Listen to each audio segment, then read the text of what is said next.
Ladies and gentlemen, let's do our regional, shall we? Also true, Rex. That's true. Some people are mad about change, in general. You're Lore, are you not? He who has been strength-lending to Wuklamat. Would Movamuk ask that you strength-lend? I'm using the wrong voice. Hang on. One second.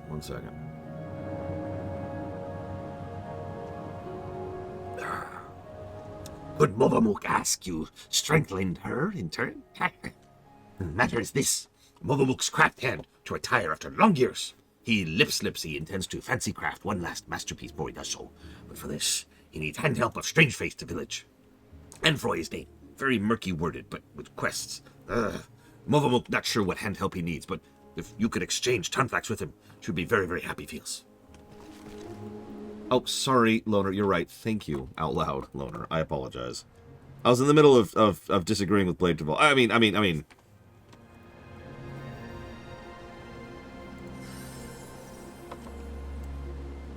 I'm pretty sure we agree on absolutely nothing at this point, Blade Travol, except for one big thing. And that's that FF4 is awesome.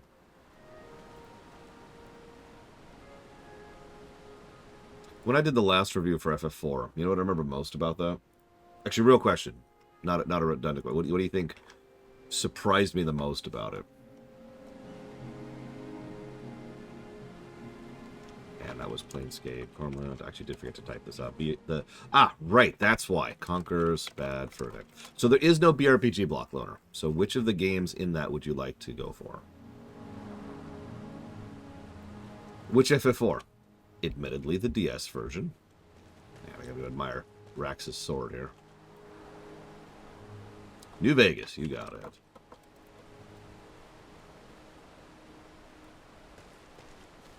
No, it's definitely not the music, because that is the worst music of all of them. Even the GBA version does not actually have as bad of music as frickin' DS version. No offense to anybody who likes it, it's just... Well, I can objectively point out why it's a weaker soundtrack, regardless of personal taste of the matter. Give me a sec, my Kamado. Yes, I'm Enfroy. Do I know? Wait, aren't you the friend of the third promise? The adventurer from across the water who's acting out bad pot packs. I see. Movamuk sent you. I only said I needed the help of a stranger to Earthenshire. Trust her to pick an honest-to-goodness hero. The task I feel is but a trifling one. It's very near and dear to my heart. I want you to find out all you can about Movamuk. What? There's nothing untoward about it, I assure you. I'm interested in what she's interested in. Her hobbies, her likes, her dislike, what she holds dear, and so forth. But for certain reasons I'll share later, she can't know this. We've been working together for decades, but now as my pot pact is about to end, I find I know next to nothing about her. Perhaps others who work closely with the Moblins might. Oh, okay, sure.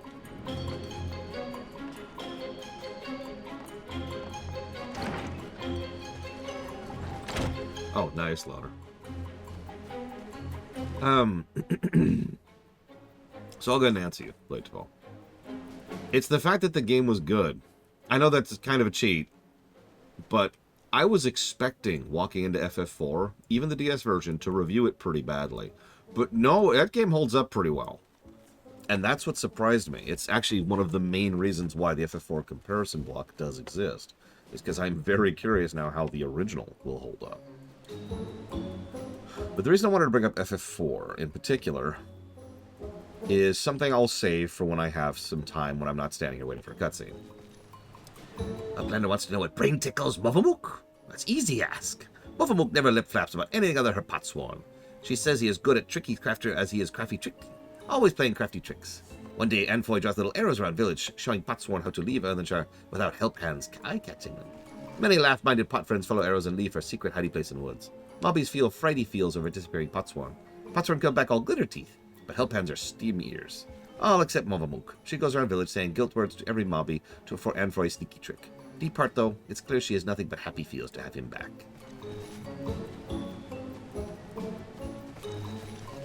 Yeah, the only version of FF4 that might even approach net negative, and I don't think it even will be the SNES version, because the SNES version's pretty rough. What does Movamuk value most? Her potsworn, of course. Any mobby who says otherwise is fib speaker. She keeps the treasure she has in her hot side at all times, or so she once lip-slipped to Tontic. It wasn't flimsy thought what this treasure might be, but whatever it is, it's sure proof of friend bond. Okay, you're gonna send me to go do some weird random task, right? So I can talk. A weird feeling. Could y'all shut up? I could so talk. God. Movamook and Anfoy. Yeah, I know the pair well. She's famously very protective of him, sometimes even rejecting his patron's orders outright. It's not that she thinks him unequal to the task, you understand. Quite the opposite. In fact, she knows how exacting his standards are, and how discontented he'll be if his work failed to meet them. Anytime a patron attempts to have him lower his standards or design something differently to how he judges, Movamook will always leap to his defense. As for what she enjoys, well, her delight in his creations has not dulled at all in the years they've worked together. I think she likes nothing more. Oh man, Rex. I remember when that was considered the golden standard of how to do fan translations. And it was so well recommended. If you remember, I used to be part of that community. Then I went ahead and popped in. I was like, yeah, let's do it. I can tell you the exact moment at which I put that game down. It was during the Bagan encounter in The Return to Baron. And it was just... Now, obviously that was pretty bad, but that was like a final straw kind of a thing. The whole game, I was just like, what is going on with this?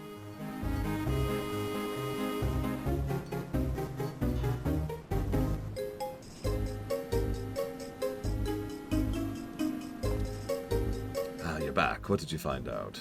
Well...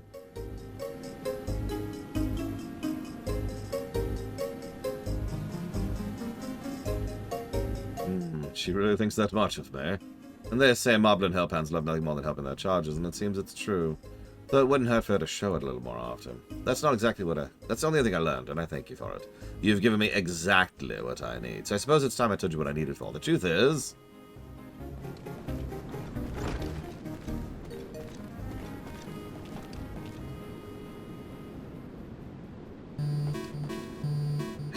Is Lore still hard at hand helping? Yes, he is, so I'll thank you not for bothering us. You remember I specifically asked for you to leave me be until my walk was complete.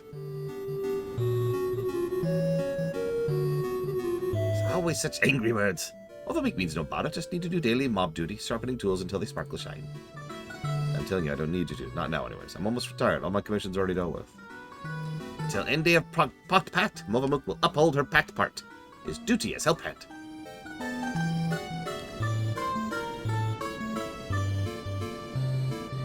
Always have to be so...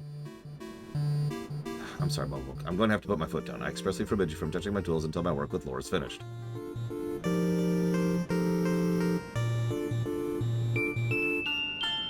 Movamook will do as Anfoy asks, though it makes her shamefaced. She'll hand turn to other duties. If Anfoy needs her, he only has to hail call. Oh, that's hilarious, Rex.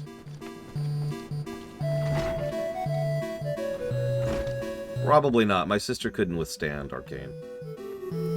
I wish I didn't have to do that, but I'll be needing every one of those tools if I wish to achieve my aim. I must make a farewell present. Yeah, I caught that. In all the years I've been working here, she's been my guardian angel, answering my every prayer even before it makes it to my lips.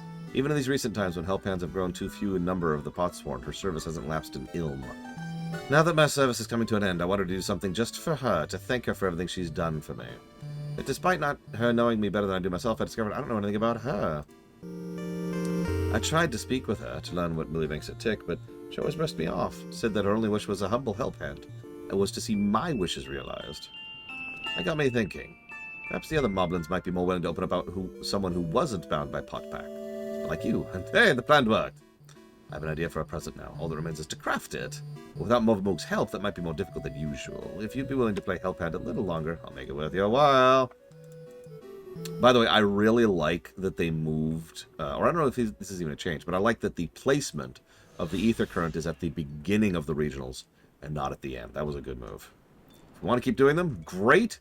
If we don't, well, we've got our Ether Current.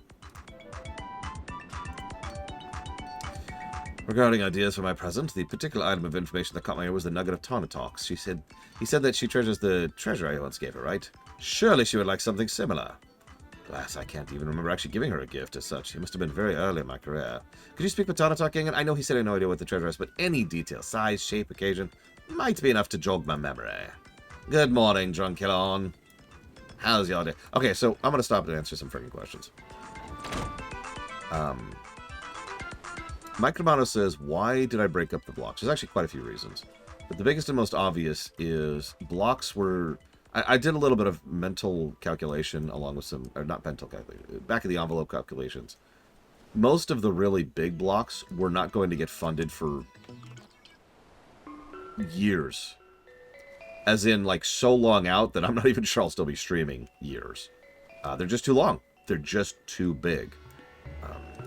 So that's problem number one. Problem number two is, this is something that's actually been on my mind several times. Larger blocks are fine for several reasons, but they also mean that we're streaming either one game or one type of game for long stretches of time.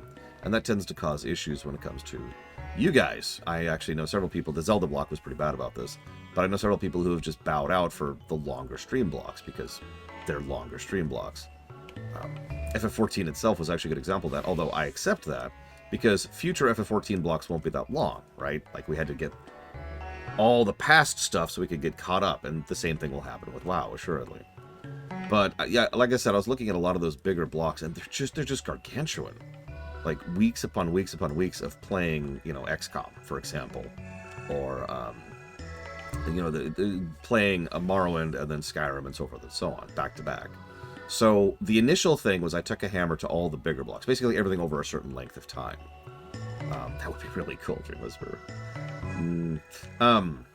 But then I decided to be a little bit more bespoke about that, and I went to and did like a second and then also a third polishing pass of which blocks continue to exist and which ones don't. Another good example by that would be the Yakuzas. The Yakuza games are chonkers. And playing even 2 Yakuza games side by side was going to be such a huge endeavor that I decided to just break up all of the Yakuza games. But some of them are fine to keep close together, like the Resident Evils. Any given Resident Evil game is only like a 2 or 3 day stream, right? Tops. So you get the general idea. So that's why some of the blocks still exist and some don't. Any questions? I haven't forgotten to talk about it before. But let's go ahead and continue the quest for now.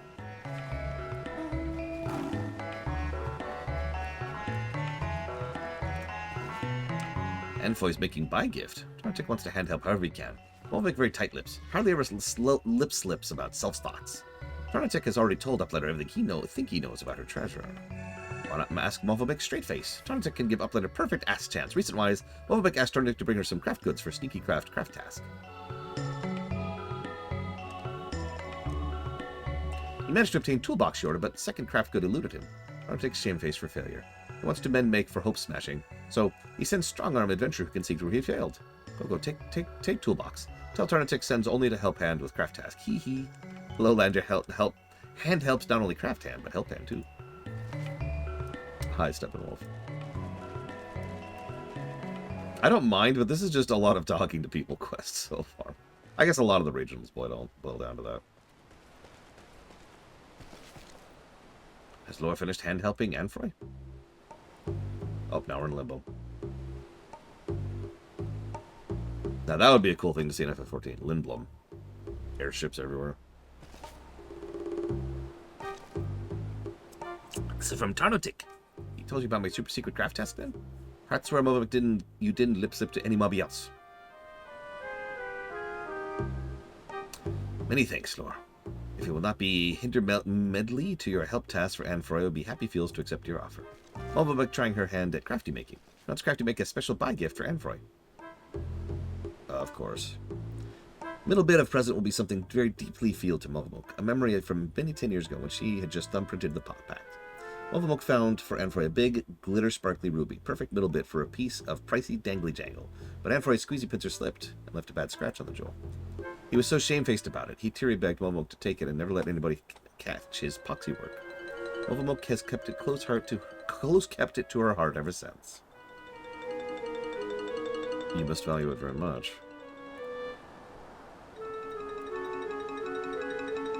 Did Tarnatic tell you about this too? My most high-value treasure? Yes, it is the ruby. Symbol of our pot pact. Our journey together. And that journey has come to a long stop. It'll make for perfect buy gift. Interesting. But as Tarnatic little tongue flaps tell, Movovic needs certain other craft goods. So, you go find him, and yep, okay, yep. Can do.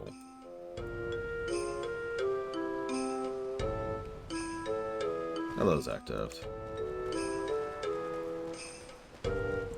Dude, I've been in the mood to play FF games lately. I don't know why. It's weird. Oh, this is inside. Pay attention, Laura.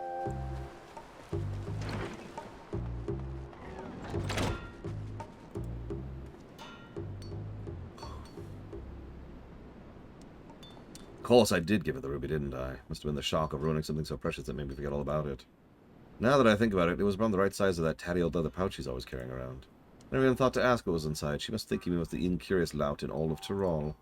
Thank you, Laura. You've opened my eyes and filled me to bursting with ideas for her present. Oh, and thanks for agreeing to help her with her project, whatever it might be. Yes, I will never know what her project is about. There was a second Doom movie, Spartan?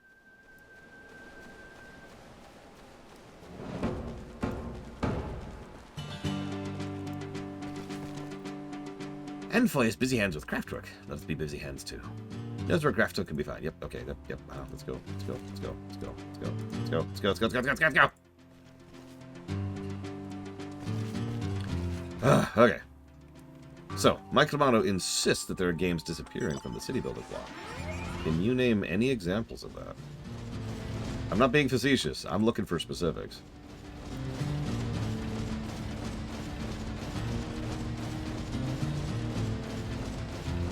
Oh my god, Betruger. Here, and I'm extremely evil. But what's your character? I just told you, I'm extremely evil. Oh. Okay. Would you like to do anything? Yes, I'm going to rip all the tags off the mattresses. Okay. That's cool.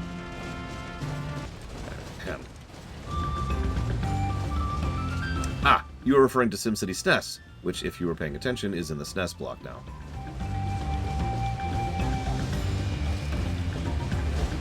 Hey, Yura.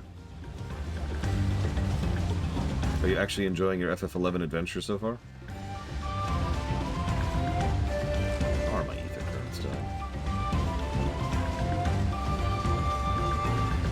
I'm almost at the point where I have flight here.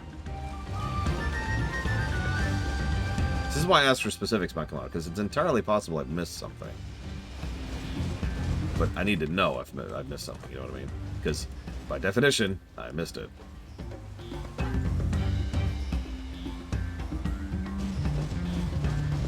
Five minutes.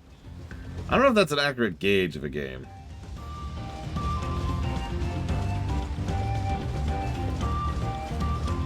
So I said I'd talk about FF4. Ixion's still there. Yep, it's right there. Hero White Noise, $115 towards it. 40-hour game. Hey, Qualitas. So, look, FF4. So there's this trick that a lot of games like to pull, where they like to start low tier and low stakes, and they escalate, and they escalate, and they escalate, and then you're killing God with friendship. Now, that's not always true, but it is a very common trend that a lot of stories like to do. I mean, the Lord of the Rings films is actually a perfect example of managing this type of a journey, right? Frankly, Star Wars A New Hope would qualify as well.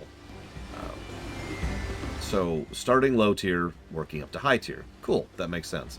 However, in my experience, the overwhelming majority of time, fiction fails at this particular path. Now, you're probably thinking, what does this have to do with anything? Well, I was thinking to myself that so far I'm really, really enjoying this game. Blade Taval specifically asked yesterday, and several people asked yesterday, am I enjoying Dawntrail so far? And the answer is a very firm yes. But I also realized that part of the specifics of why I'm enjoying it so much is it is staying relatively low stakes. There are stakes, but those stakes are personal and local and regional, and I'm with that completely. And I know we're just going to have to fight some death, doom, god, emperor, ancient Machina thing at some point. And the moment I had that thought, there was just this mental sigh. And I caught that. I was like, okay, hold on. Because the path from low stakes to high stakes can be interesting. And I can name several examples of that where it worked very well. In fact, there's one over in WoW, Pandaria. But sticking with the Final Fantasies, in my opinion, Final Fantasy IV handles that particular path pretty well. So I was trying to figure out exactly why it is.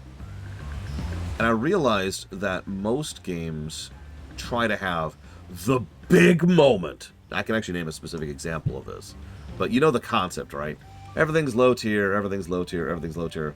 Dun, dun, dun, wah, wah, wah, wah, wah, wah. And then all of a sudden things are high tier, right? You know what I'm talking about because you've probably seen it 1,000 times. It's a very, very common trick. And in my opinion, it usually fails. I told you I'd give you a specific example, and that specific example is Fallout 4. And there's just this moment in Fallout 4 where it's like, behold, the stakes! And, of course, it falls flat because it's a Bethesda game. But the point being, trying to just sort of suddenly make things high tier is the sort of thing that, in my opinion, is much, much harder to pull off. It's not like you can't. But if you do a much more gradual escalation, where things naturally and smoothly escalate as the story is progressing, as we learn more about the characters, as we learn more about the world, that tends to work more for me, which, of course, brings me back to FF4. A game in which, arguably, we were already high stakes, relatively speaking, but, you know, one dude who's a captain of a military, of a particular battle group, who happened to go and decide to go after one specific spot on the behest of his king, and then was given a pittance of a job in order to try and make up for the fact that he is now losing favor with nobility. Okay. That's pretty low tier, all things considered. And as you're sort of slowly... Yeah, exactly, Meta Overlord. As you're slowly escalating throughout FF4, new layers are being added on top of that fairly smoothly and naturally. For example, by the time we hit Damcian, there's this other airship, Red Wing attack, and that's pretty much the same thing that happened in the intro, except now there's this new guy in charge named Golbez. Huh. And then we keep moving forward, and we find out that there are monsters that have been loosed on the people of Fabul as a way to try and attack them while they were training, trying to just curtail them, a little bit of infiltration and sabotage. And it's like, okay. And that's the first time we see any inference the fact that the enemy can actually field monsters on the field. And then, of course, we actually get to the Fabul attack itself. And I'm going to stop here because we're getting into spoiler territory, but you get the idea. There's this nice layering of additional stakes, but each additional step up is a relatively small step. So it's a nice, smooth increase until, you know, we're on the moon. Now, relevance to FF14. Do we think that when inevitably the Omega weapon, the Sigma weapon is going to show up, and is going to like, behold, I'm here to destroy the entire universe, do we think they will manage that correctly or incorrectly? Obviously, some of you have played this game, so you're like, I know exactly what they're going to do. But I've been speculating on that because, again, like I said, when I thought about the possibility of that happening, my only reaction was to sigh. I think at least part of that would be because of FF16, which tried entirely too hard to have the big blah moment more than once. And each time, it was revolving around a character named Ultima. And I've given my opinion on that jackass many times. Hey, Allure, let's be fast-acting. Craft Stuff asked us collect with Steel Strong Hide String. Muffabuk ordered it special-wise from Stuff Sender in Tuliolo. Little luck. Stuff Sender's Wheelie Willy Wagon was upheld by storm. Only way to get hide string now is to make Bobby South, but for that, Muffabuk needs good hide. Big luck. Tegu, that little southeast here, have good hide indeed. Yeah, sure. Yeah, no, exactly, Spartan. Like, there were legitimately good moments of escalation of FF16, and then there were the other ones.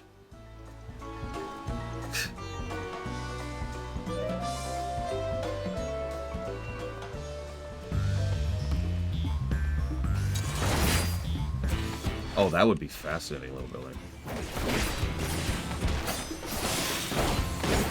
I admit I don't really have any particular theories. Well, okay, that's not true. I have one theory, but it's a meta theory, so I've been keeping my tongue stilled on it. No lip flaps.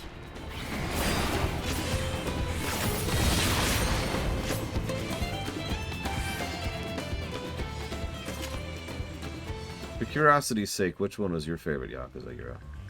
Because I've only played three. Judgment, Kiwami 1, and then 0.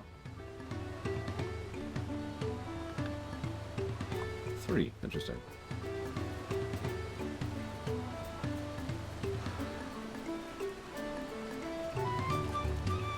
Get Lord Slay Tengu. Lord get good hide. Here, have good hide. Oh yes, this is good hide. Very good hide. Even Momo can make good hide string. Oh, not master maker like Anfoy. Has some small crafty skill herself. Pour her airy self into it. Show thinky feels for all years of crafty making. It's very rare for crafty hands to end their puck pans after long years, you know. Every year we bid bywords to a few craft hands. Those who want a scene change, or those who no longer need mobby help, or those who suffer from home sadness. Not Anfoy, though. He withstuck to the end. Hardly ever lip-slipping a moan word. Has been Momo's long honor to help hand. But enough soppy talk. Let's get back to Earthenshire. See this buy gift crafted before Anfoy mind catches we are gone.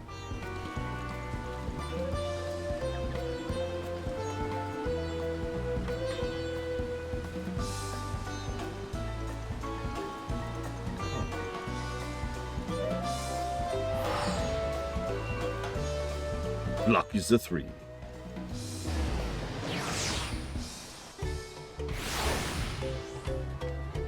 Oh, that would be insidious, little Billy. Very appropriate for FF14. Favorite icon from a purely design perspective? I assume you mean like visual and not like gameplay, Spartan. Lord, trouble times. Crafty making will have to wait. And for nobody I cash, he's vanished from village. Oh no. In past times, Anfoy Oler sneaky stepped when he was heavy burdened with craft work and needed a snooze rest. Why would he sneaky step now? He just needs some space to think. If Anfoy sneaky skipped to the pastime hidey place, Momo think he knows how to find him.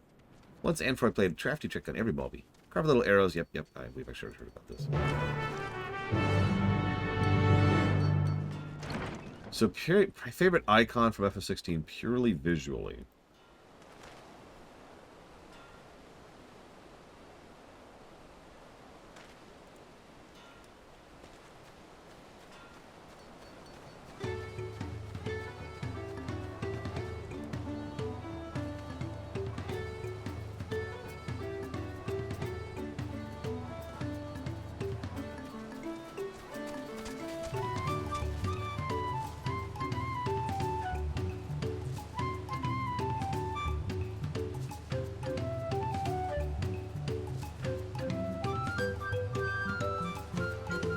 I think I'm going to go with the boring answer and say Ifrit. I like the Godzilla approach with the FF16 Ifrit. I want to like Bahamut, but those stupid underwing guns completely ruined the visual for me. Like, I can't stop looking at the fact that he's got 2 cannons attached to his wings.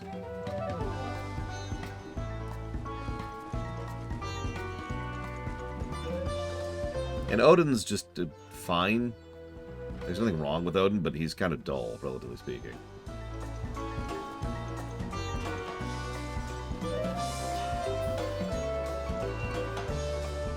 I wanted to like Titan too. He was the other one I was debating.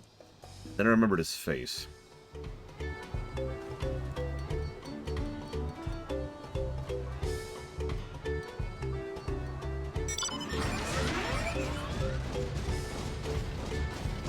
That's actually a fair point.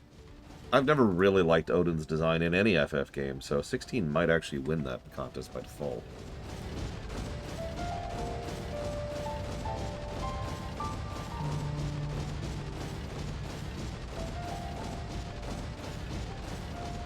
Okay, fair, Black Vial. Titan plus a paper bag. Whoa, that's much better. That's true. Odin certainly has a unique appearance in FF14.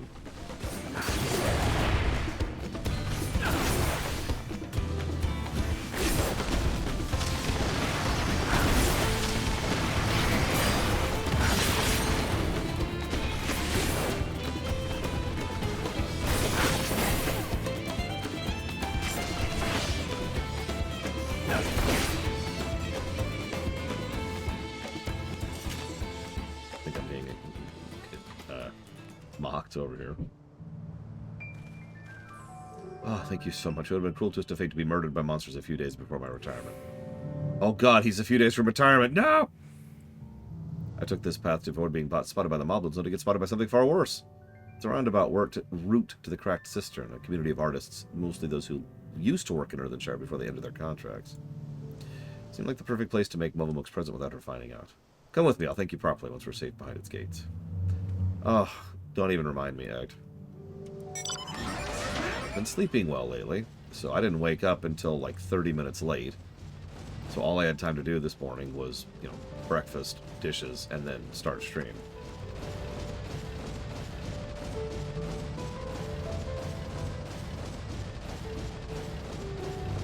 And briefly playing with the nieces, of course.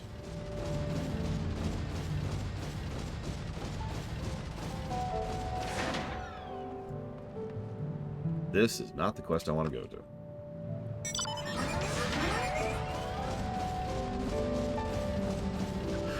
Actually, I suppose it's kind of a cheat, but I also really like FF9's Ramo.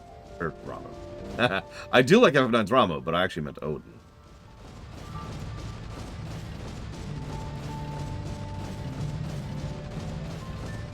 No, what is it, little Billy?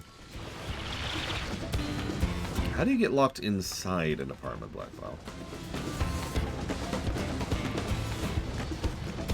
Asking for a friend.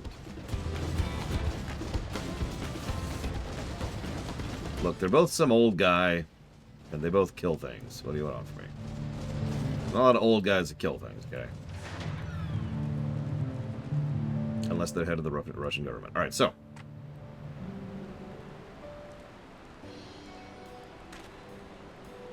There we are, safe and sound, thanks to you.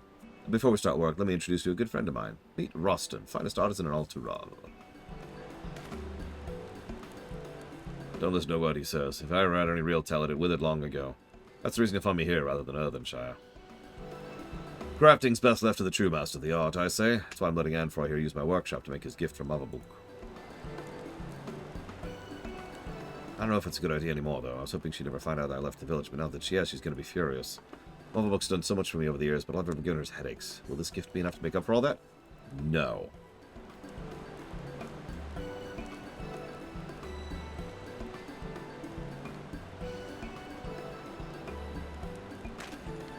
Did she say something about me when you were helping her? Even if she's angry with me, it shouldn't be the first time. All the years working together, she's been away. She nags me, I follow her off with my work. Fitting that it should end the same. I'll be done with the present soon enough. Would you mind heading back to Earthenshire for me and let Motherbook know I'm safe and well? I'll be home soon.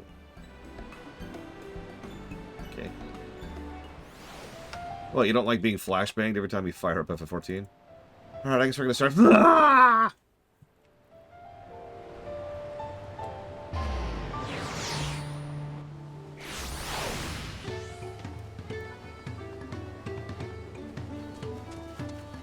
Yeah, I remember that too, but well. Who's this? Jin? What the hell's a Jin?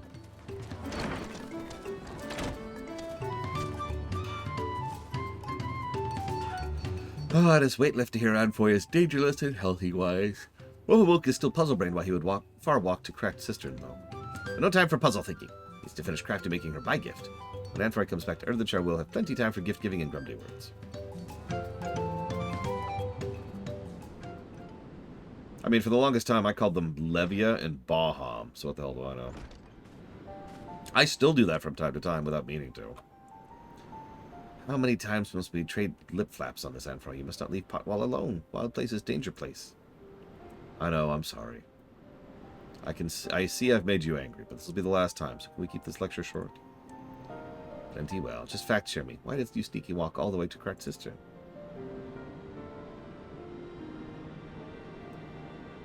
Why would you want to play FF6? Ugh. Garbage game. Ugh. Oh, it's a jewelry box.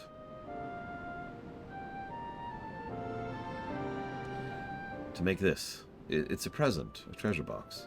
I heard you took a liking to the ruby I once gave you. Didn't seem right to keep something you supposedly treasure so much in a tatty old pouch, so... This is from Motherbook?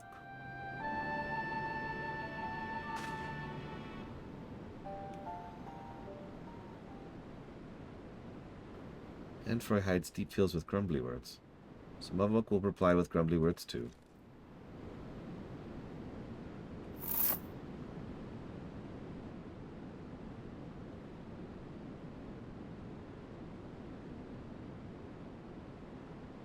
Motherbook knows Anfroy is fop-minded preemie dresser, so she made her treasure into gaudy glitter dangle for him to hang around his neck.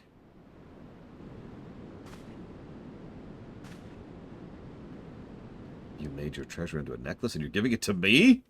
I can't accept this. If I did, you'd have not to put it in the treasure box. All my work will have been for naught. And for I must accept it. Morvok made it special-wise. So even after his pact ends and he leaves Earthenshire, he'll remember our long times together.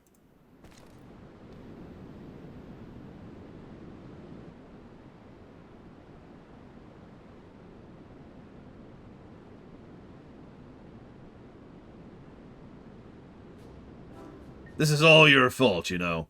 If you'd only told me what you wanted, I wouldn't have had to guess. And if you'd told me you were making this necklace, I wouldn't have made you the box. Morvok's fault? Only Addlebrain would even think of ruining a surprise buy gift. You're saying I ruined it. If you ask me, we both ruined it, bickering like this till the end. We're both irredeemable Addlebrains.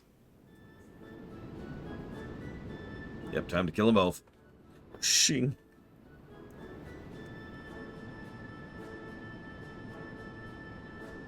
Though we do have a knack for handicrafts. Just kiss. This necklace of yours is a little rustic, perhaps, but anyone can see it was made with care. As for the box, take it. Perhaps your next pot sworn will earn you enough to buy a better treasure. Ha! More grumbly words. Morvok has many smileful memories exchanging them with Anfroy. This will be most smileful of all. Only damp eyes, it will be our last. You know, there's this thing called letters. There's also link pearls, but let's not get into that. Letters. Mail.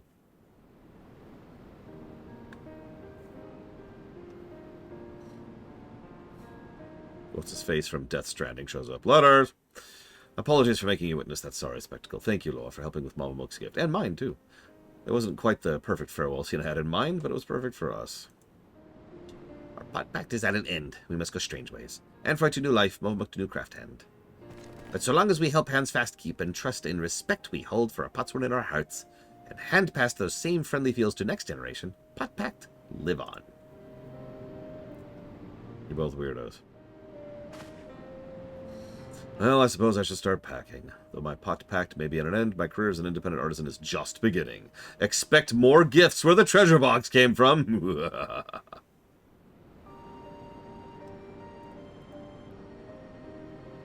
It's a necklace.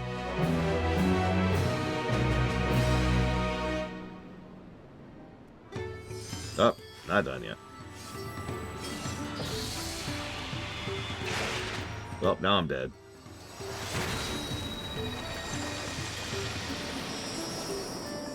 Yep, definitely dead. Morvok and Anfroy's pot pact is at an end. Now she must hand help others. Sad feels her next craft hand has not been decided yet, so she must hand help in other ways. First-wise, by caretaking ass tasks. Send word to many fires if there's an ass tasker who would wish to ass task us. My fighting hand of Landsguard are named of Nahanshe. Nahanshe? Is he friendly face of yours? Then you must come with Morvok to exchange greedy words. Yeah, I'm guessing this will take a week-ish. Maybe a little more than a week. We're not exactly in a rush, and I am doing side quests as we go, but there's also a fairly large amount of content we are not doing. Hey, 5. We'd actually be probably approaching the end-ish if I'd started on time, but that's my fault for sucking. Laura, I'm glad to see you. You gotta help me. Since we last met, the Landsguard have sent me length and breadth of Toral, seeking out hundreds of different materials that go into making our uniforms. Finally, I thought I was done with it all. Then our armor got injured. The only man at Tuliolo with the skill to weave all these different materials together. I spoke with some of my senior officers, and they recalled the uniforms had originally been ordered from the Earthenshire artisan. They sent me out to find this man and ask if he'd restore them the original design, but nothing in this life can ever go according to plan. Yes, Morvok has ear caught of this armor crafter. Sad feels he's not Earthenshire crafter anymore. He lives in Cracked Cistern. Very difficult deal maker. May need Lore's hand help to deal make. Let us fast foot there. Oh god, that's right. We've got frickin' patch coming up too. It's another reason I'm irritated about the schedule slip. So plans for the patch. Yeah, no is the answer.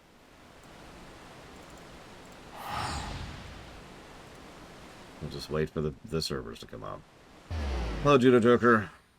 First of all, thank you for the sub.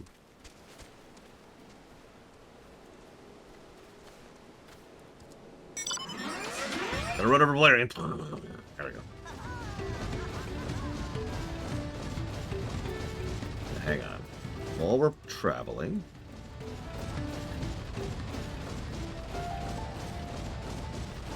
Let's see. Phantom Doctrine.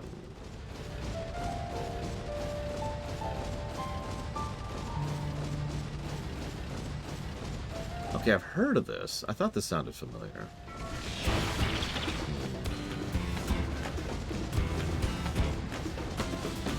It does have online PvP and cards, which are both bad things, but I don't think that'll actually necessarily affect the stream.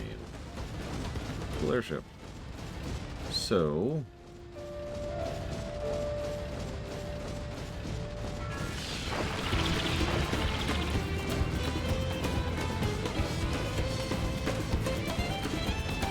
Ooh, that's going to be a long one.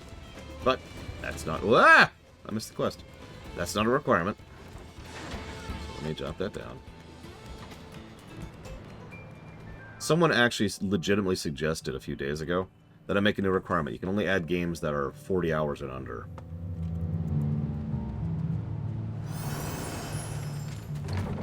I said no, obviously.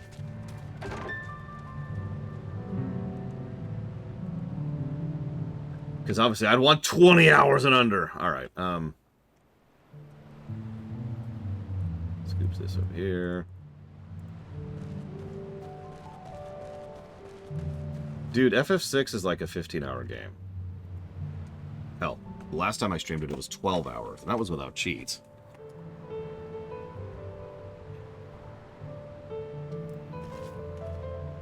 Enfroy tells Mavamo Crafthand to think he built Landsguard's uniforms as a man named Rostand. Rostand, armor crafter, one with crafty skills.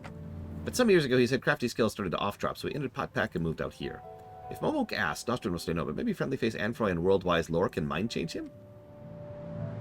So, that's your game bringing me here. Alright, can't hurt to try. Oh, the thing is, FF6 has more tools in its kit, for lack of a better way to put that. Which means, if you know what you're doing, you can break FF6 easier. By contrast, Chrono Trigger is a little bit more linear. There's only so much you can do to manipulate or, you know, out-tactic certain things. You straight up need stats. Especially the Lavos fight, which is just a giant stat wall of a boss. Enfroy told me what you're after. I'm sorry to disappoint, but these old hands of mine don't work like they used to. A lifetime of working metal takes its toll. Too tired and too frail to be journeying all the way to Uliolo. I doubt I'll even make it there in one piece. It's a long journey and a hard one. We could ask the Landsguard to haul all the materials here instead, but that would make it easier for them. They'd have to organize boats, and punities, and porters, and it would likely take more than a single trip. Any ideas how we could ease the burden on both sides? Could we meet in the middle? We could ask the Hano Hano for help. That could work. Okanu's not far and has a boat landing. No need for Rostron to risk the rapids, nor the Landsguard to haul the heavy crates. If we convince the Hano Hano, it could be the answer, but can we? Yeah, I think we can. Actually, yes, I have Valerian. I did that once on camera, even. So when we went to rescue Celeste, specifically, she wasn't.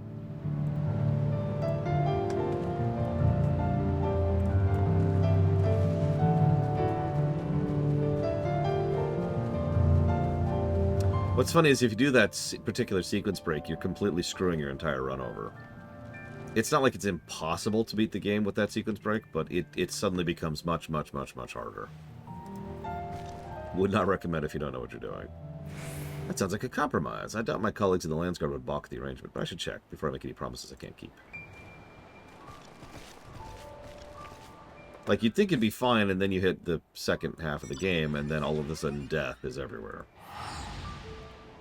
And it's on skis. I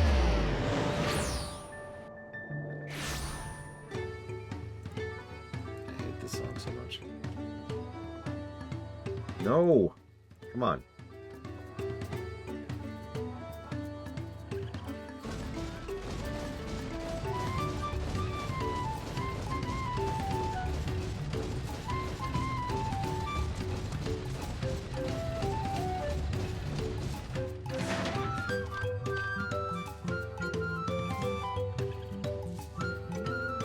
think a master craftsman would seek to establish a workshop here in Okano.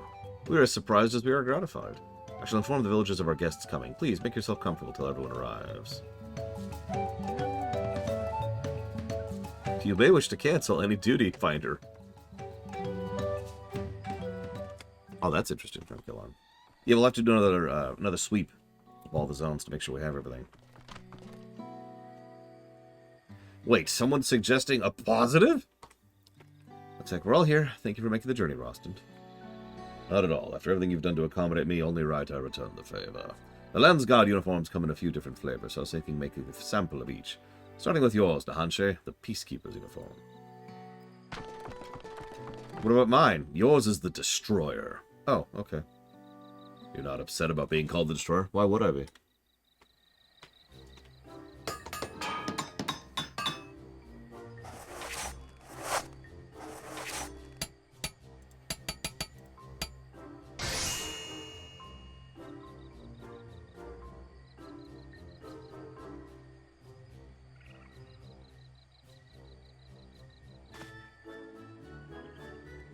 Close to what I remember being designed back in the day, but it's not really the same. What do you think? It's near identical. Hi, Yada. Really think so? Well, if a fighter thinks you thinks it'll serve, I'll trust your judgment over mine. A suit of armor can be pretty as a picture, so long as it doesn't protect its wearer's life. It's little more than a painted funeral shroud. I remember Gulu Jaja went to my sample hammer and tongs with spell and sword to see how mannequins survived. So is that my job now? First few models, all he left were ash. It hurt my heart to see my creations so thoroughly laid to waste. But as I soon learned... Anyways, next pattern.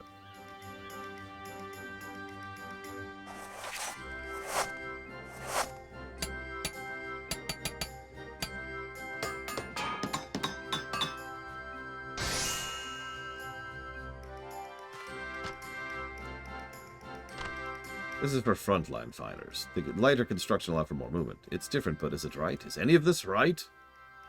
How am I supposed to know? I love how each option is just like, or yes. And those are our options. That warms my heart to hear you say so. You're right. Each uniform embodies a different aspect of Kishaihihi.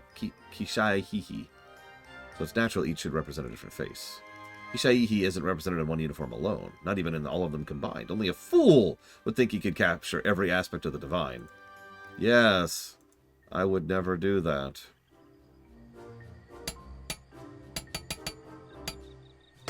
Hey, Dr. Winter, and hi, Yada.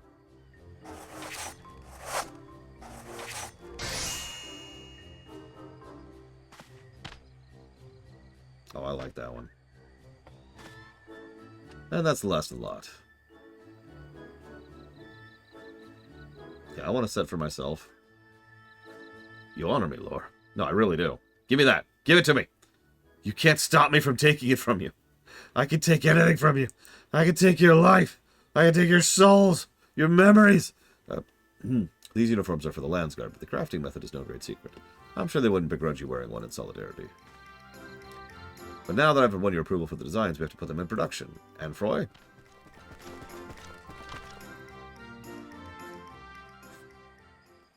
Oh god, it does matter, Lord, you're right. Probably Esmir. I obviously haven't seen the Tombstone vendors yet. Last shipment's on its way downriver to Liolo. Finally, our work is done. Very well done. Armor crafter just as sky-skilled as he ever was. To Muffamuk's eyes, leastwise. She sure the Landsguard will be just as happy feels as she. So am I. It was a pleasure and a privilege to see you work, Roston. There's a place for you in our armory if you'd be willing to take it. Thank you for giving me this chance. You made me feel like there's might still be some use in these old bones. But if it's a job in the capital you're offering me, I'll have to turn you down. My river legs have long since deserted me. There's this thing called teleporting. In lore.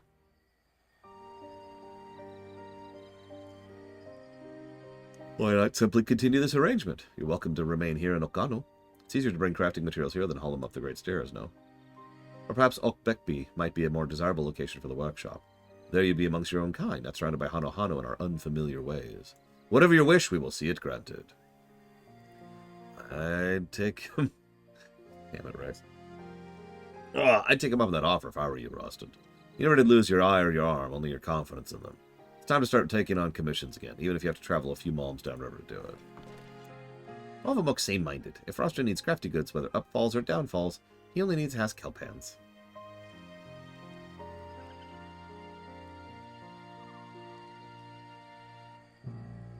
Well, if you insist. Excellent. As soon as I get back to Tuliyolol, I'll let our armorers know they have a friend in Kazamuka. I'm sure they'll be only too glad to share the burden. And shall we? Let this mark begin a new era of cooperation between Moblin and Hanu Hanu. We'll make future gazes too. Many thanks to Rustard for bringing us all together. Yep, he did that. So I'm guessing this quest only opens up if we did the other regional, which makes sense. Which also means that we're probably going to have another conclusory regional in the next zone, too.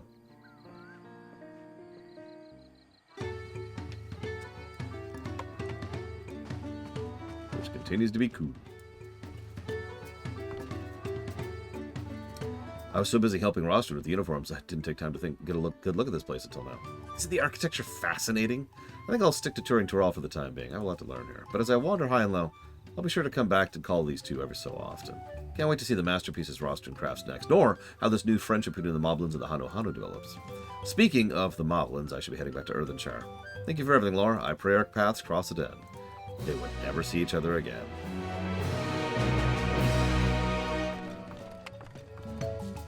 The end.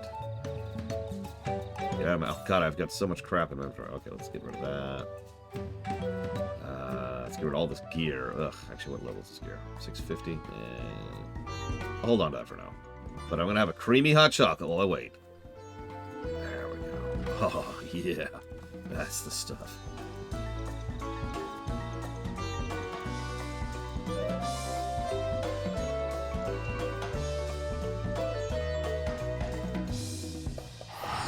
So Dr. Winter asks about the BRPG block. No, all the games are there. In fact, all the games are there right now. You're just probably not seeing them because they're basically unfunded. But Fallout 3, Fallout New Vegas, Skyrim, and Morrowind are all present. I had to adjust something because there was literally a glitch with the transition where Morrowind was showcasing as 113% completed.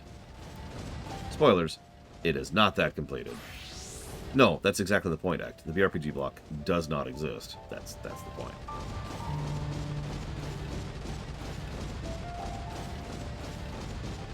There is no BRPG block.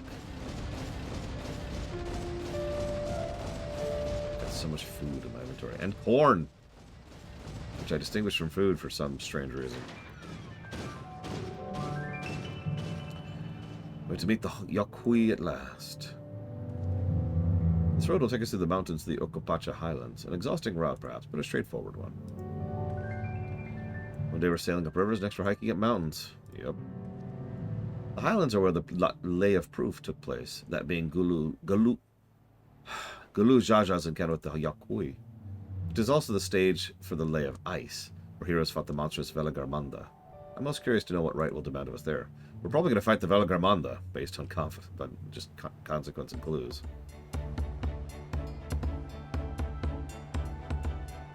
Good luck, Act. You're gonna need it. It's okay, everyone hates Fallout 3. Except for me. I actually really like Fallout 3. Looks like the trail's going to be steep from here on in. Hope everyone's ready for some climbing.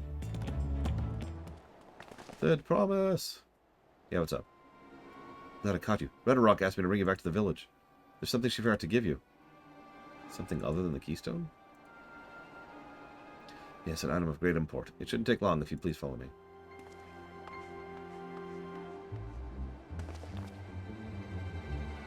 I wonder what this is all about. Well, no need for everyone to come. I'll be back in a little while. Okay.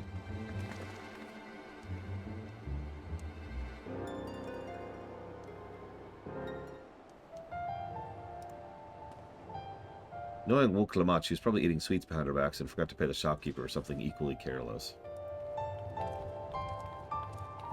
He had a rather interesting hair for Hyur, or should I say a Tanawanta. In any case, strange I never noticed him while we were in Earthenshire. Guys.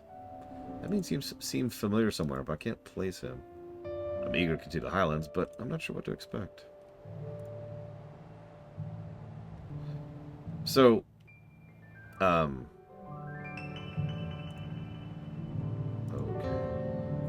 I will actually agree with you on one thing. Once you get to the capital area, the navigation of it is awful. It's probably my single least favorite thing about Fallout 3.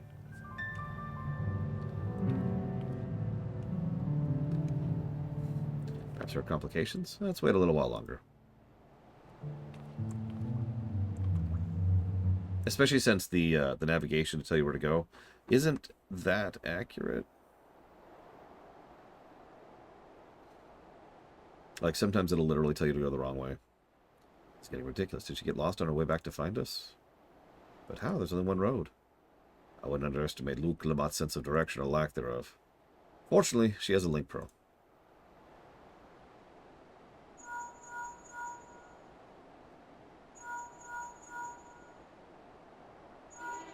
I mean, duh, right? We all saw this coming.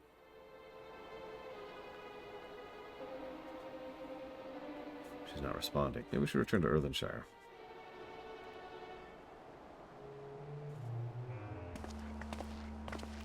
You know, Fallout 3 has, there's actually a term for it, I can't remember. It's like the flower approach to overworld design. So, you start here, right?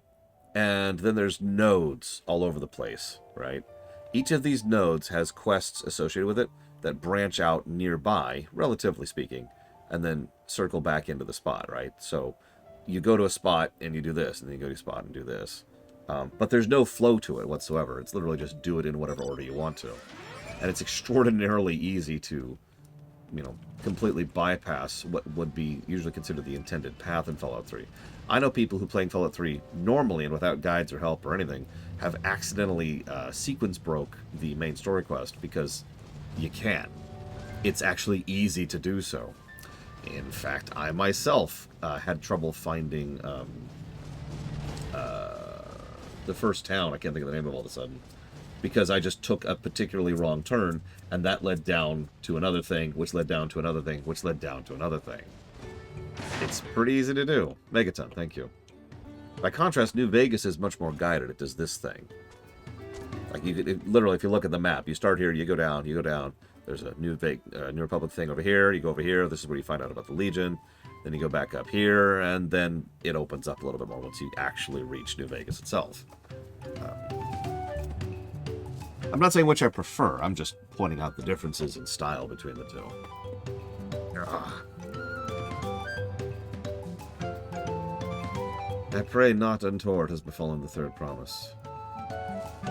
Something's not right. She doesn't seem to be here. I thought Luke Lamont was just being her usual impulsive self, but I'm not so certain.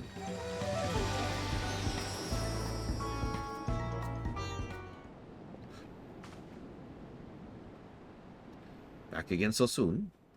We've come looking for Wook Lamont. Did you not send someone to fetch her? Rederick did not. Yeah, duh. Guys, we're not this stupid.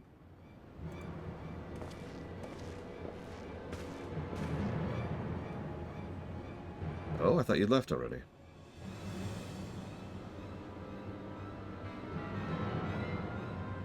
Where is she? Is she not with you? Explain.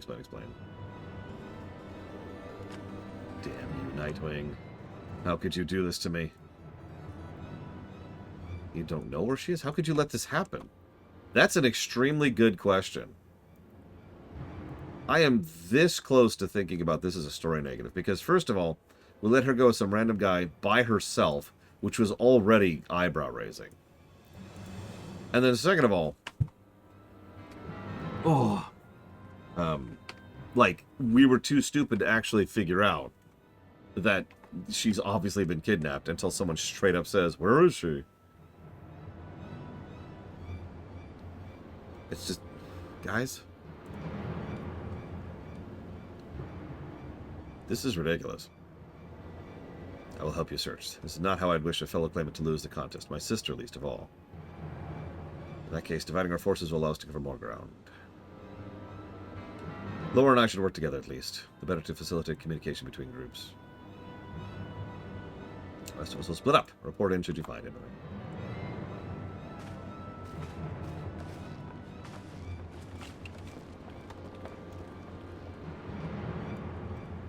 We will be on our way as well. Keep in touch. That's not really a counterpoint so much as just an additional point, Spartan. Fallout, Vegas, RPG games, and 4X games. Like, that's how that works, isn't it? This is almost assuredly a negative, but it'll probably also be a positive, since, yeah, I can see exactly what they're doing here. Let's group with Koana for a bit. There's better ways to get from point A to point B, people.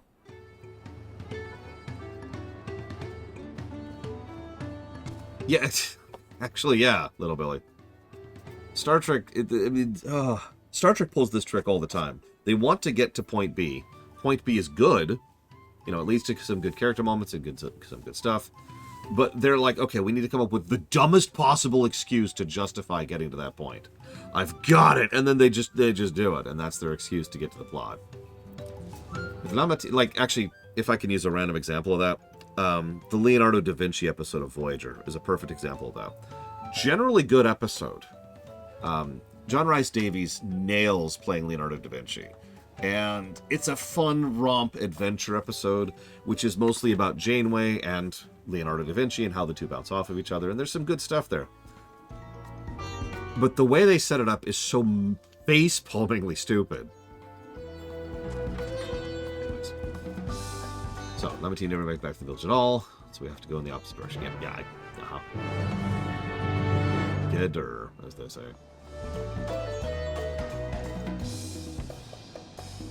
Yeah, this is what we call an easy negative. Guys, come on. You could have done something as fundamentally simple as, you know... Hang on. That wouldn't work, but let me think about this for a second. Because you want to show the kind of person Koana is, and that means you kind of have to show that she's in danger. And that's harder to do than it sounds when she's got us for a bodyguard. Let me think about that. So, promise Mommy is seen standing post with diligent eye watching. No claimants pass this way. What of Tana Wanta with the brightly colored hair?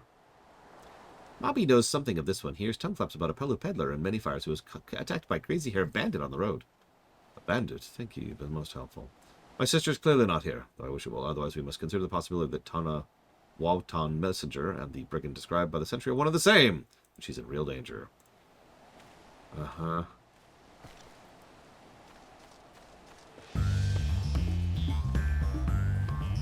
We're just drunk.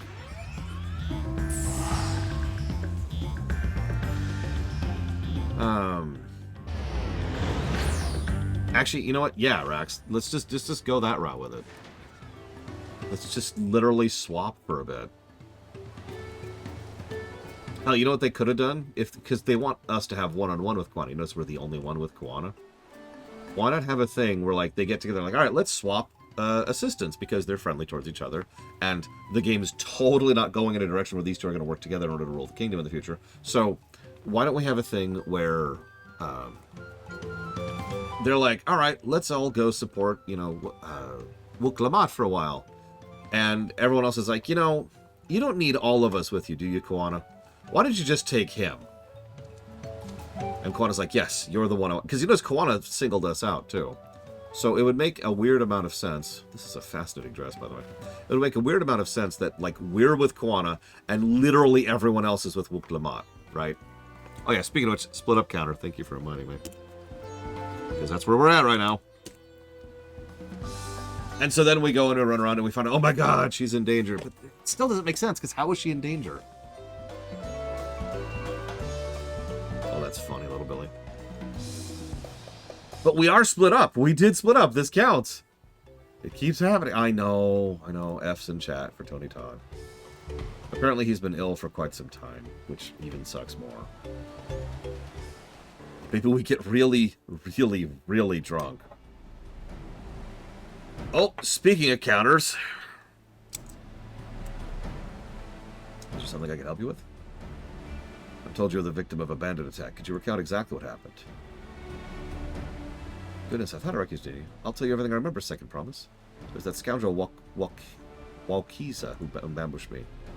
You know the name of your attacker? There's no mistaking that hair. All my peddler friends have stories of that notorious bandit leader and his predations. Walkiza and his gang will stoop to any low for the sake of a few pel. And with no fresh quarry coming up the broken stairs, they've had to become more creative. That's really funny, Little Billy. Little wonder he went with Lamati. He likely thinks to ransom her for a royal sum. I expect he'll soon make his demands, but I don't intend to wait. We'll find this villain first and deliver his deserved payment in person. Let's say it is such a small deception. I will assume the role of the well-to-do merchant, and when he comes sniffing about, we will catch the rat by the tail. Yeah, alright.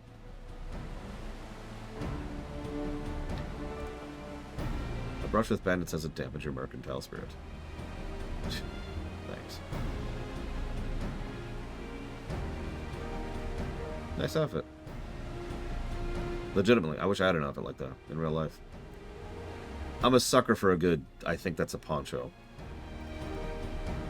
I'll precede you into many fires and make my presence known. You follow on behind, boasting to those along the way how much you paid me a hefty purse in exchange for a rare gemstone or some such. If Walwakiza is as coin-hungry as they say, then a recently enriched peddler should be an irresistible mark.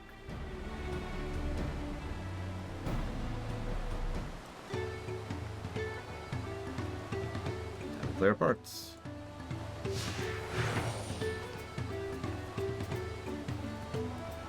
Try not to fall behind. Dude, I am faster than you. So tombstones, elegant tombstones, are something you will be flooded with before long, Yura. In fact, to really make that point for a second, I'm at 2,000 of 2,000, and I have been for probably about a year at this point. And it's just going to keep sitting there capped, because I have nothing to spend those on.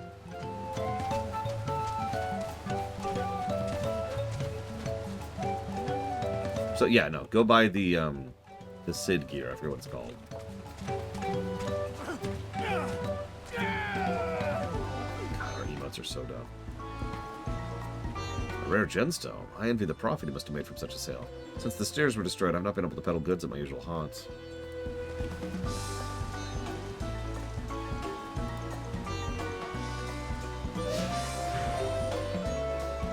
Ironworks, that's what they're called. Yeah, buy the Ironworks. It's actually pretty solid gear for quite a while for your 50s. Like that, honestly, I wore my Ironworks gear until like 58 to 60 or something.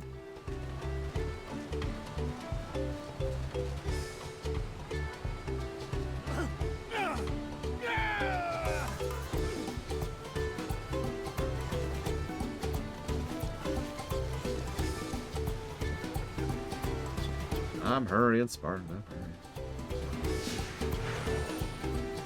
This is an interesting quest design.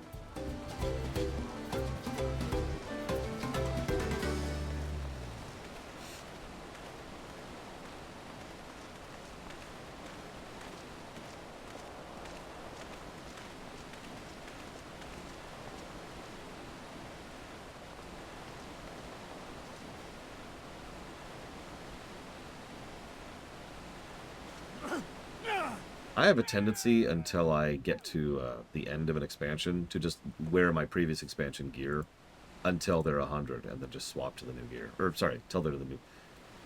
So I'll wear my 50 gear until I'm 60, then I'll put on 60 gear. And I tend to do that for every class that isn't the initial class I'm leveling. That's the only one where I'll actually upgrade as I go. The only reason I haven't so far is they're such minuscule upgrades that I'd rather save them for alts. Like, I have 640 gear right now, and I've got 650 and 655 gear.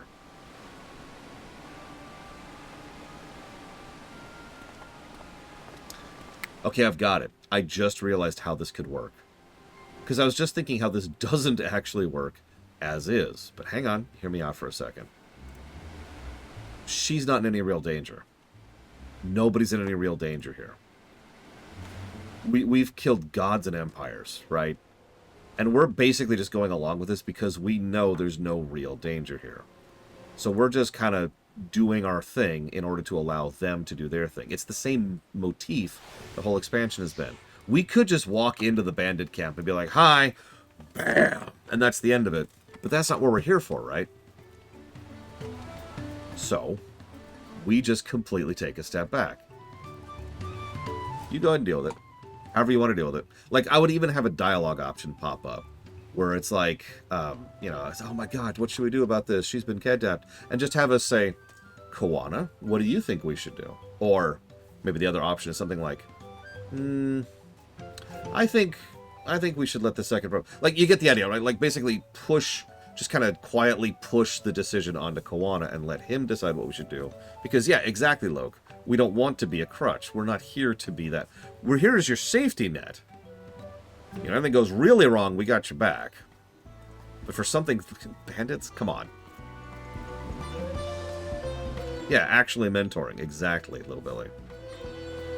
Like, we're already a mentor. They've literally called us that. Yeah, we're still only up to 655. That would be cool. That would be a nice way to rejigger this and get rid of that negative, I think. Pretty much, I should actually give that negative, of course. Sorry, everyone, I gotta give a negative. I know. It's okay, I look forward to the speeches on YouTube about this negative.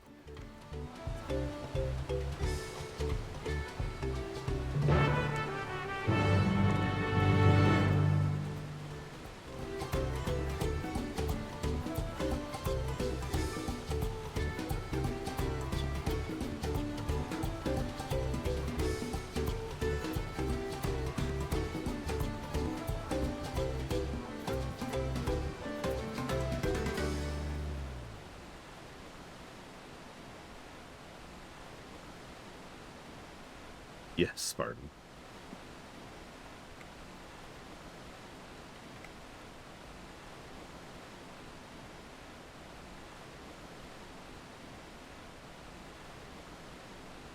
I hate everything. I hate everything. Sorry, what was I saying?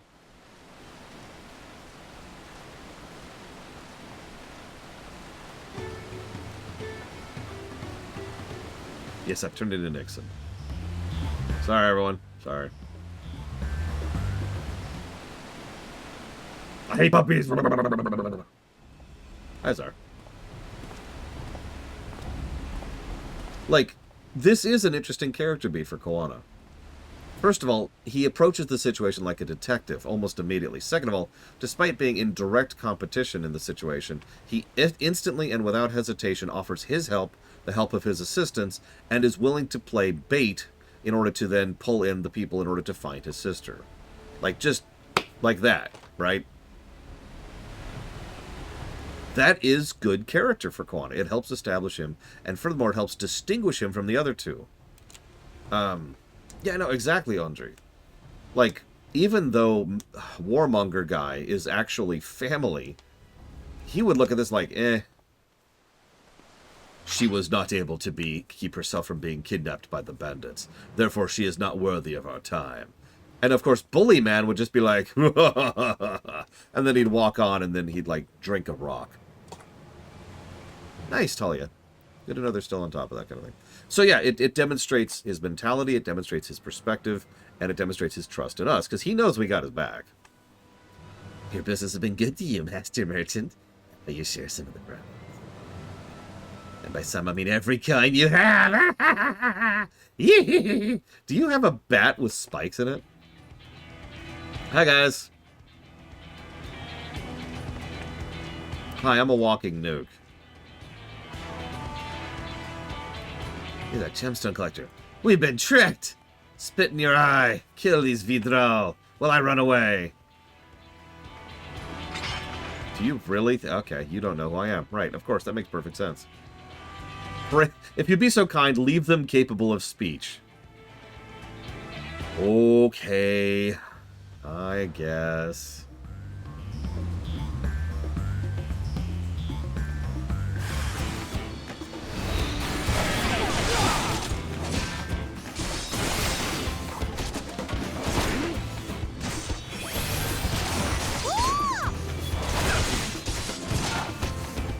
That's true, you don't need those teeth. Allow me to relieve you of them. I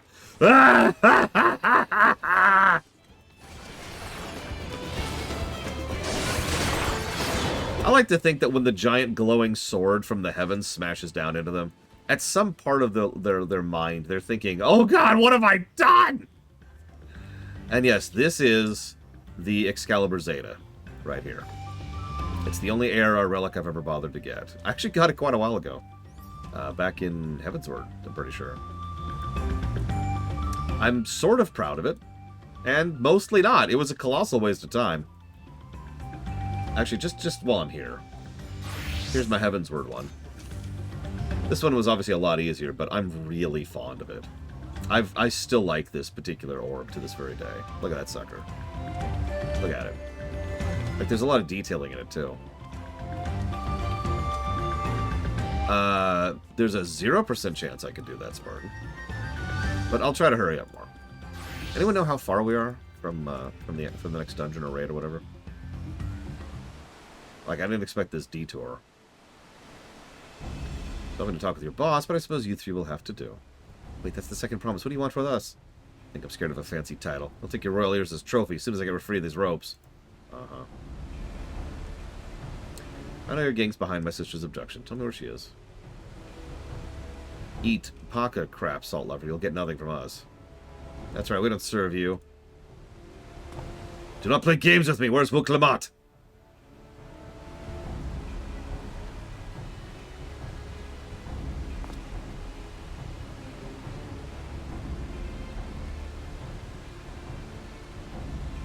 I'm fast losing patience. Talk or die. The choice is yours.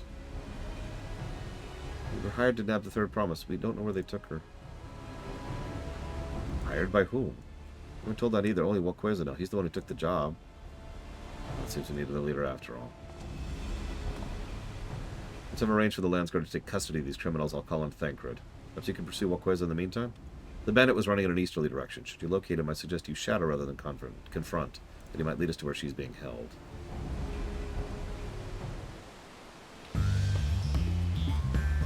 He actually lost his temper there.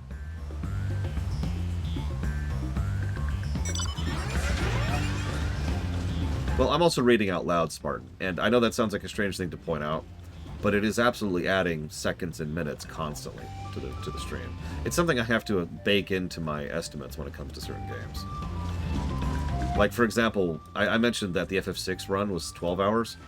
I can get that closer down to like 8 or 9 hours if I'm not reading all the dialogue out loud, you know? So since I'm not in quite as much of a hurry, I would also like to point out my... where is it? I guess I already have, because this is my Shadowbringer relic, and you've probably seen me use this several times now. And of course, I have my Endwalker relic, which is my White Mage. I was actually torn on which one to get for this. It's not like I play White Mage all that much, but, I mean, at the same time, that is a very cool-looking staff. And White Mage is extremely cool.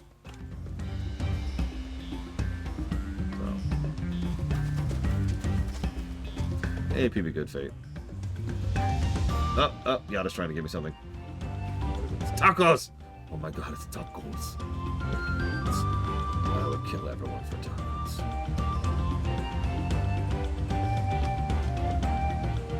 Yeah, you'll notice I don't have a Stormblood relic. That's because I'm not quite crazy enough to do Eureka. And I honestly probably never will.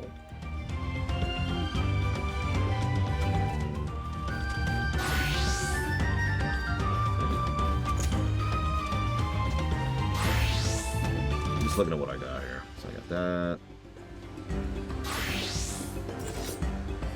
Yep.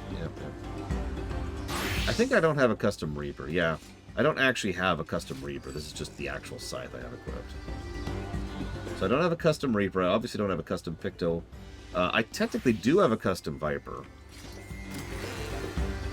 I've got my my chain swords here. Because of course I do. Careful where you're holding that there, buddy. Let's see. Machinist. So I actually am very fond of my Machinist weapon. It's just this. But, like, this is exactly what I want from a Machinist gun. Most of the Machinist guns are big, flashy, ridiculous nonsense anime weapons. This is a sniper rifle.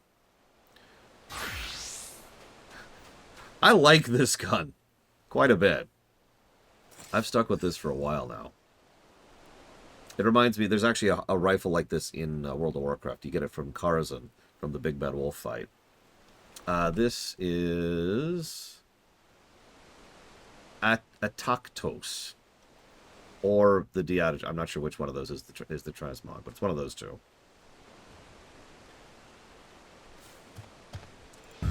Summoner, of course. I've got the Burning Book. I've been using my Garuda bow for years at this point. Bard. Try for Black Mage. Oh, yeah. I was torn on this one, but this, I don't know, this just kind of worked for me when it came to Black Mage. Let's see, what else have I got? I think I don't have any custom for Sage. Yep, this is just my actual Sage weapons. So I haven't seen any Sage weapons I actually like yet.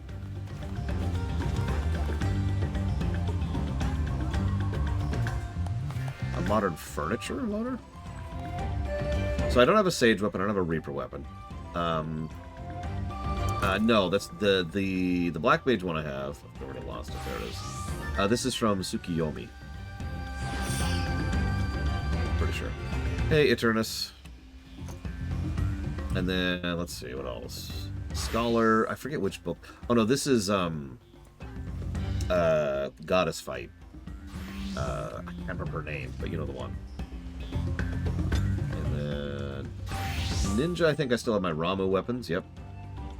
No, those aren't Ramu. I changed those. Those are, oh god, the boisterous guy from Stormblood. I can't think of that. I think? Susano. These are from Susano. For Monk, I'm boring. I like having Phoenix Punchers. Dragoon. I know it sounds strange. I just like the Naginata. I really do. My Dragoon is really basic looking, but I love my Dragoon outfit. The Monk Fist names are Suzaku's Flame-Kissed Pinions. And, because I was asked Warrior, it's actually the same as Red Mage. I don't like doubling up like that, but I mean, just look at this axe. Come on. Come on. How could I not use this axe? Look at this thing. This is from Byakko, which I also use for my Red Mage. So first, really quick, thank you, Pretzel, for the sub. As always, if you want to put that towards up to 3 things, please let me know.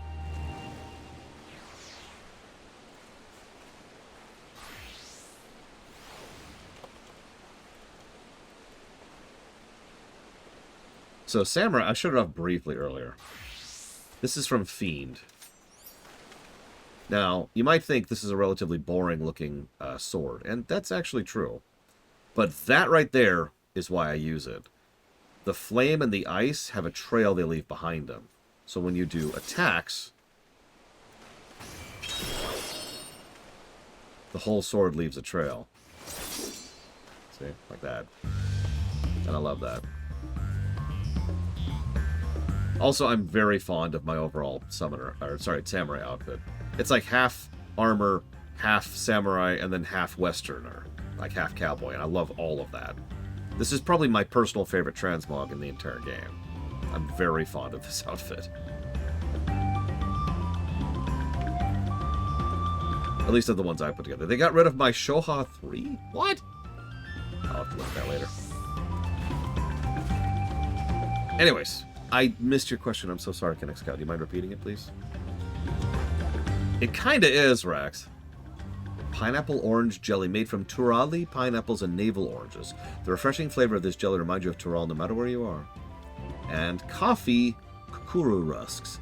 Delectable biscuits made by soaking kukuru chocolate dough in coffee and then sprinkling it with sugar. Oh my god! And then there's Eternus, who gives us cinnamon cream coffee. The bittersweet flavor of this coffee is complemented by a cinnamon aroma and creamy topping. Jesus Christ, Brandon. Oh, they combined Shoha. Okay. Where do I have Shoha on my list? I think it's here. Whatever. Thank you, Brandon. I don't even like coffee, and I'd try cinnamon cream coffee. I'll have it right now. Blood. Anyways, sorry, enough showing off transmog. I apologize. You know how it is, right? We spend all this time on these. The Bluey game, right, yes. So I am actually aware of the Bluey game and the fact that it apparently is trash. That it's like a really cheap port that was thrown together by a company that did not put the time and effort that Bluey requires. So we actually never got into it and played it for that reason. Instead, we bought a Bluey board game, which we've actually played several times, including last night even. Sorry, I had an answer ready for it. I just didn't place it. I did, Pretzel. I think. Let me double check. Let me double check my notes before I say that. Yep, Steins Gate Elite, Silent Hill 2, and Metaphor. Yep, I've got them right here. And speaking of, thank you very, very much, Eternus, as always.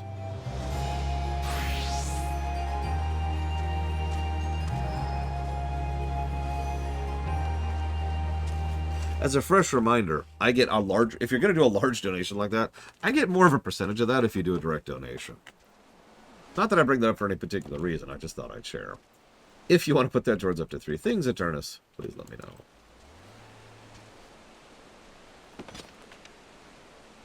How many was that? Oh, geez, that's way too many. So, for example, I can give you specific numbers here. If I pull up my calculator. So if you had done a direct donation of that right now, that was...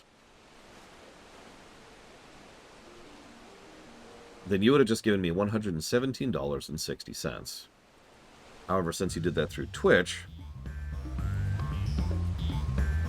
that gives me $60. Does that make sense? I don't know why I'm saying that. Does that make sense? That's just math. That's how that is.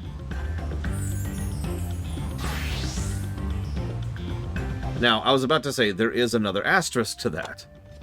Doing that prevents people from having to see ads. That is, at this point, that's pretty much the main benefit of Twitch subs. Is just being able to avoid ads. Thanks, Twitch.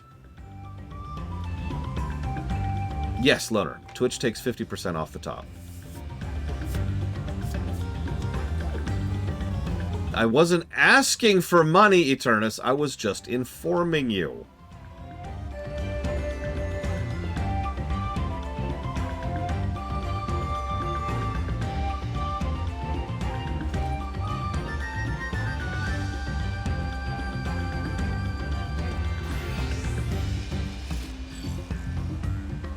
No, it makes sense, Spartan. I do understand. All I'm doing is making sure people can make informed decisions. That's all I really care about. If you decide to support me or not support me, or punch me in the face or punch me in the gut, I just want to make sure you're doing so for reasons that are informed. So if you want to sub, that's fine. I just want to make sure you're aware of the information attached there, too. Thank you, Eternus, again.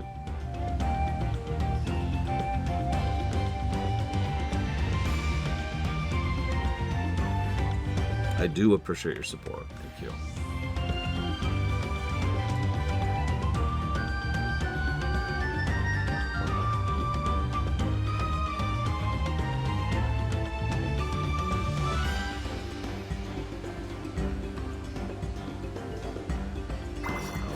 Through yet, that's why. So if you punch me in the gut, Twitch takes 50%. Alright. So 3 games. 3 games, Eternus. Up to 3 games, or you can add 1 new game. Or, Jesus, we just have a showcasing going on over here, don't we? Patreon is 15%. So the easiest way to explain this is, let's say you give me $100. If you give it to me through Twitch, I get 50. If you give it to me through Patreon, I get 85. If you give it to me through PayPal, I get about 98. There's your spread. Boom, boom, boom.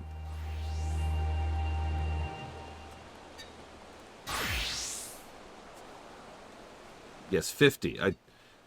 This is why I'm trying to make sure people are aware of this.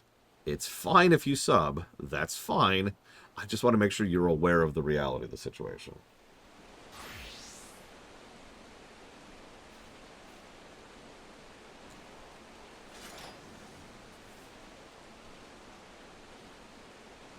What is that axe? I don't recognize. Oh, no, I know what that axe is. I think. Yeah, I know, right, little Billy? Thank goodness there's only one viable streaming service. Total. Ever.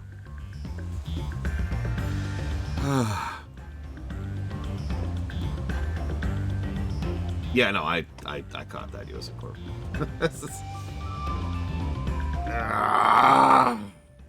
Okay. I suppose I should go search this stupid jackass.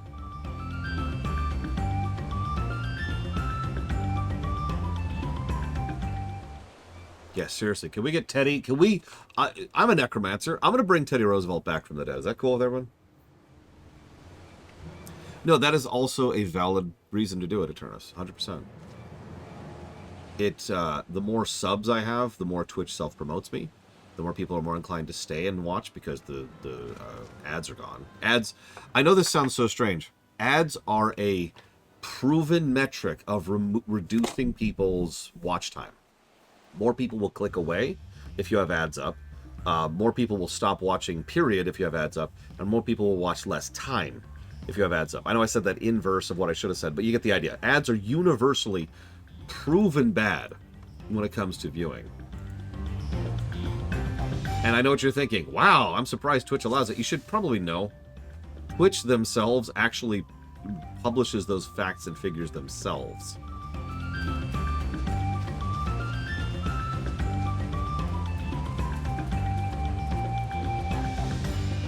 But even ignoring Twitch's own findings on the matter, we've had multiple studies that show that ads universally reduce viewing figures.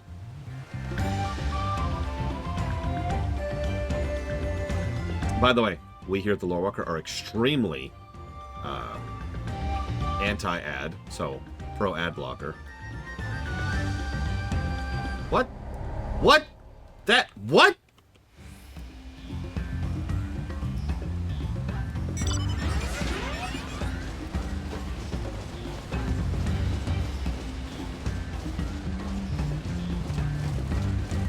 I was way back, and I moved behind a tree, although they might not have line of sight indicators. I'm not sure how I failed. Do I need to be even further away?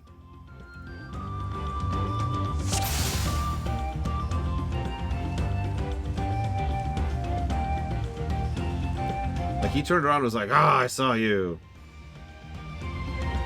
I can't even see his text, I'm so far away. There we go. Alright, Eternus. Like I said, all I care about is that you're informed.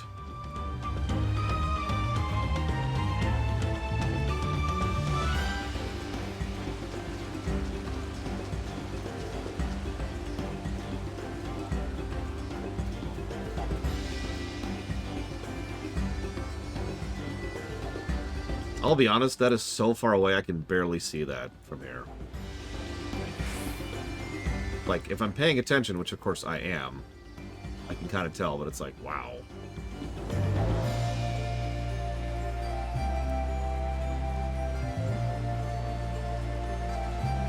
Also, I'm suddenly having really bad memories of an Endwalker quest.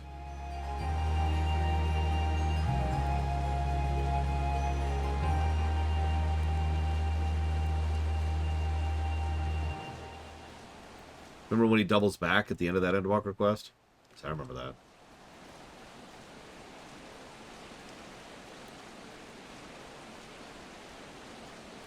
That'd be another cool class interaction thing they could do. If you're ninja, you're invisible.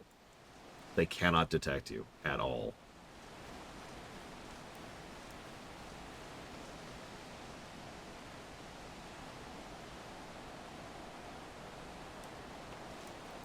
I mean, they keep doing this in Assassin's Creed for some reason, Dustport.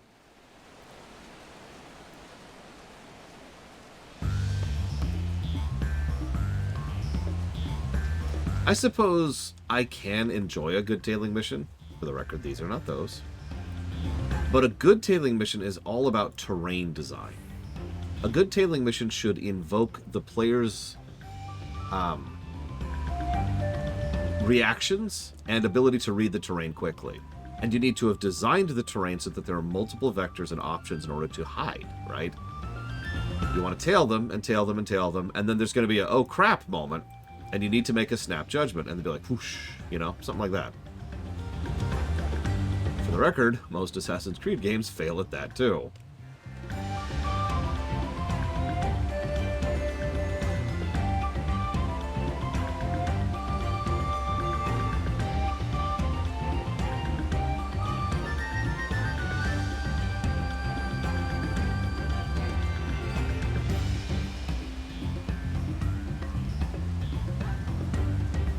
Well, you see, this is Thancred. Oh, no, oh, no, oh, no, oh, no.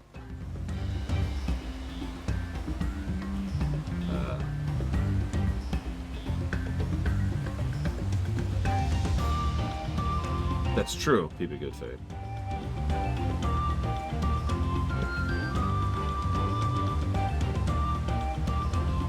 There's apparently a hearing radius. Ah, okay. That wasn't too bad. Yeah, that one in Garlemald was... I gave that individual quest its own negative, if you remember, because that was just aggravating.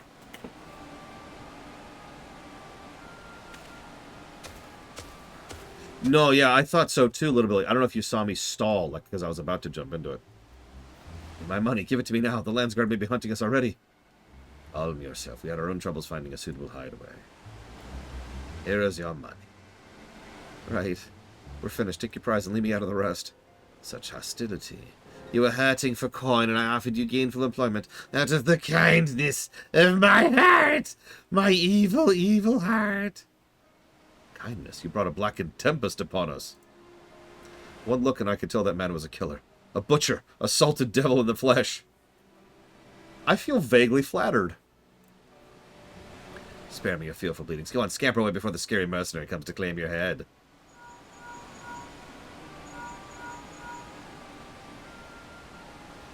Kawana told me the news. You found the abductor then? What's the situation? Over. 3-4 X-9 Charlie. Over.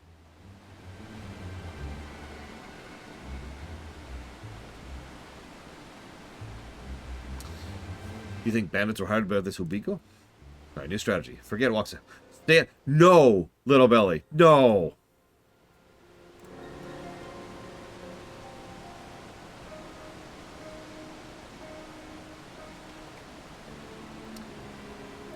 So actually, I am aware of that if I'm Aylward. Yep. Oh my god, it's not even a different quest. It's just immediately. What? Hey, not... Okay, okay. Eternus is really wanting me to fail this quest here. Okay, we should be close enough. Okay, so let's write that down really quick. That's going towards Armored Core 6, Subnautic Bit 2, Space Marine 2. Done. Okay. Ah.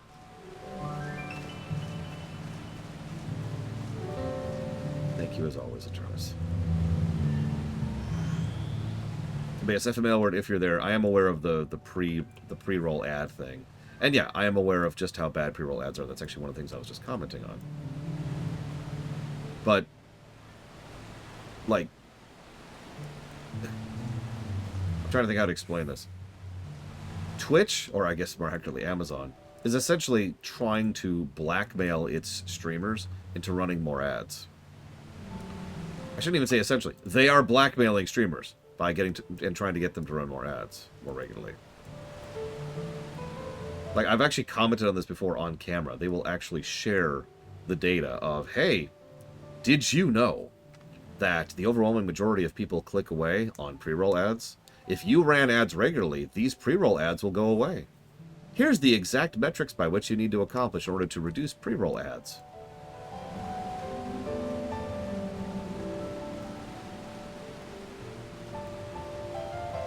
And they give you exact metrics. It's like 3 minutes per 15 minutes, I believe, is the specific numbers. And I want you to really think about that for a second. Think about 3 minutes every 15 minutes.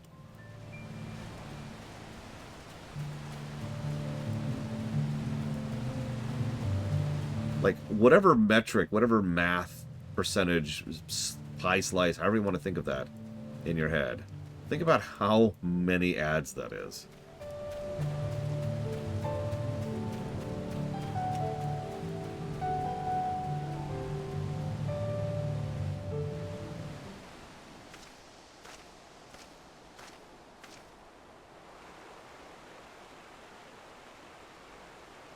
So bits are kind of strange, which I'll talk about in just a second.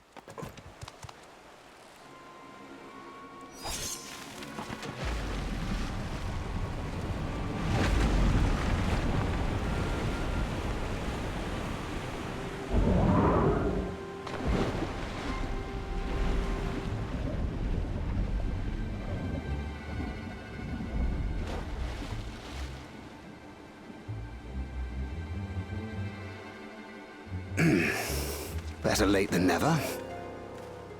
That Mamulja. He's the one who kidnapped Wook Lamart. So we're still unsure. If we can follow him a bit longer, confirm his connection to the abductors.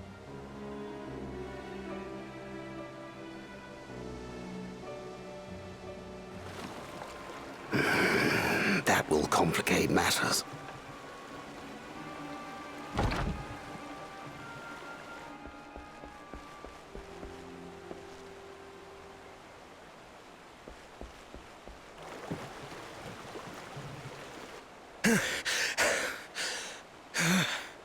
Confound it! If I set out now, I can trail them along the riverbank. Do it! Even if it costs you the contest. What worth is the throne if I lose my sister to win it?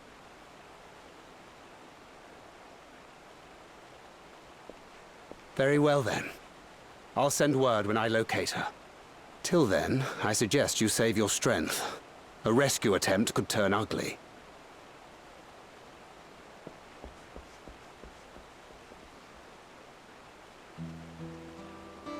That Hubigo just now. I swear I've seen him with Bakul Jaja. Knowing the way that monster works, he probably hired bandits to kidnap her so he could steal her keystones. But even alone, my sister is more than a match for a gang of untrained ruffians. She must have been ambushed or deceived. Gah! I should have been there! If those bastards have hurt her!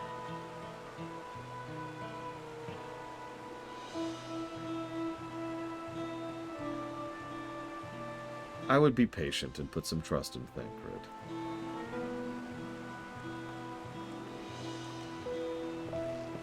I do trust him, but... Yes? Forgive me. Snapping at you won't get my sister back. I'm afraid I've always been like this when it comes to Lamachi.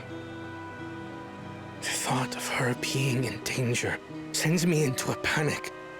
But isn't that how families should be? Why don't we ask your brother? These days, Turali Mikote live however they please. But the clan into which I was born kept to the nomadic traditions of our ancestors. They herded their Ronek across the plains, always moving with the seasons. During one such migration, my birth parents left me behind. A child. All alone. Without a single word of explanation. A chance encounter with a kind Pelu merchant was the only reason I survived. Taking pity on me, he taught me his trade that I might fend for myself. I became a stallkeeper in Tuliyolal's market. And that is where the Dawn servant found and adopted me. I had already been in the palace some time when Lamachi came to join us. Like me, she had been cast aside by her parents. I knew the pain of solitude and wanted to spare her that suffering. As this tiny child's new brother, I swore I would always be there for her.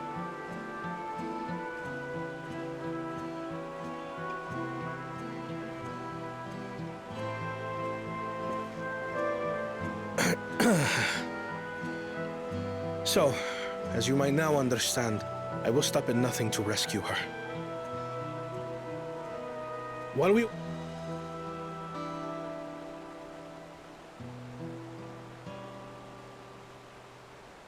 Why release the Ponity if not to delay pursuit? If we were unsure of their guilt before, then this surely proves it.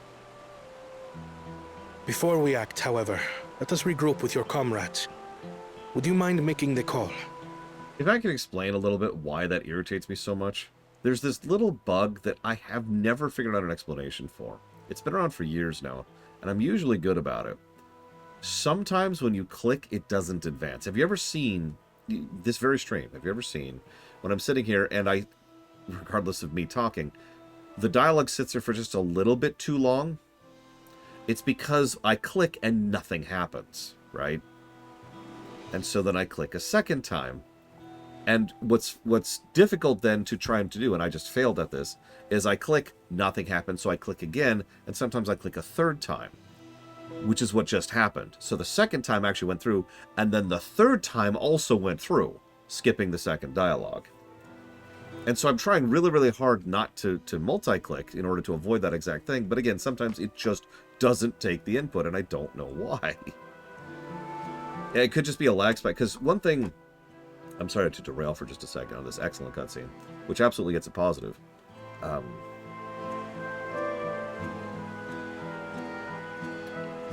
Something I'll talk about when it comes to WoW is most MMOs don't actually function in real time, for lack of a better way to put it. Most MMOs do essentially pulse. Think of it as a very, very fast form of turn-based, right? So... you know, you do something and then the server acknowledges it, and you do something and then the server acknowledges it, and there's like this turn happening. Now, it's happening very, very quickly, but it's tied in with another problem in FF14, which is the, oh god, what's it called? The snapshot. It's the snapshot problem, because most servers, like most MMOs in general, do that kind of approach to their netcode. There's a flash, and then it goes back. And then there's a flash, and then it goes back. And so there's this sort of rhythm and beat to how the game functions. The easiest way to demonstrate this would actually involve streaming, weirdly enough.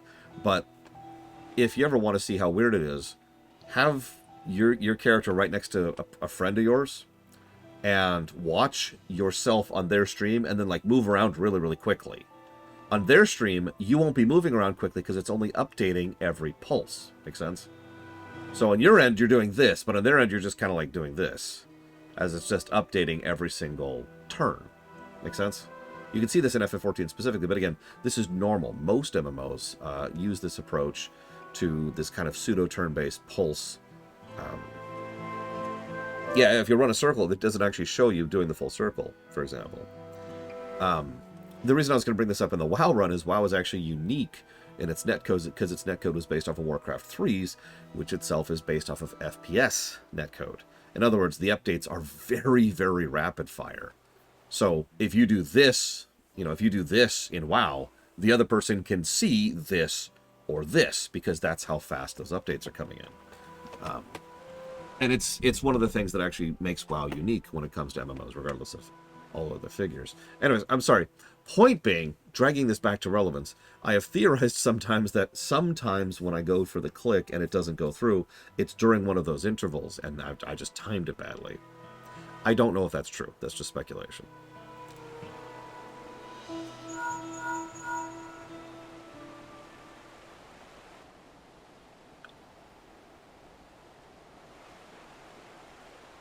Understood. We'll meet you at many fires.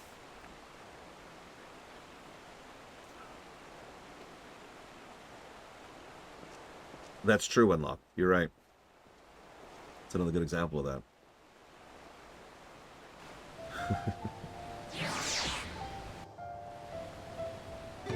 Anyways, sorry. Back to relevance. Good Koana scene.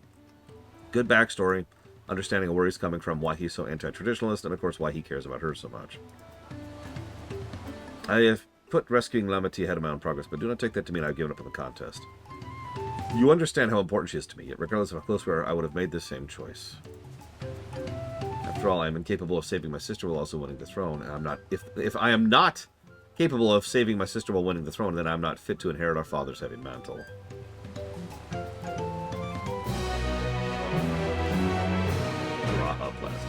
My God, Rex. We need to gather our forces. Or you can just send in me. I got this.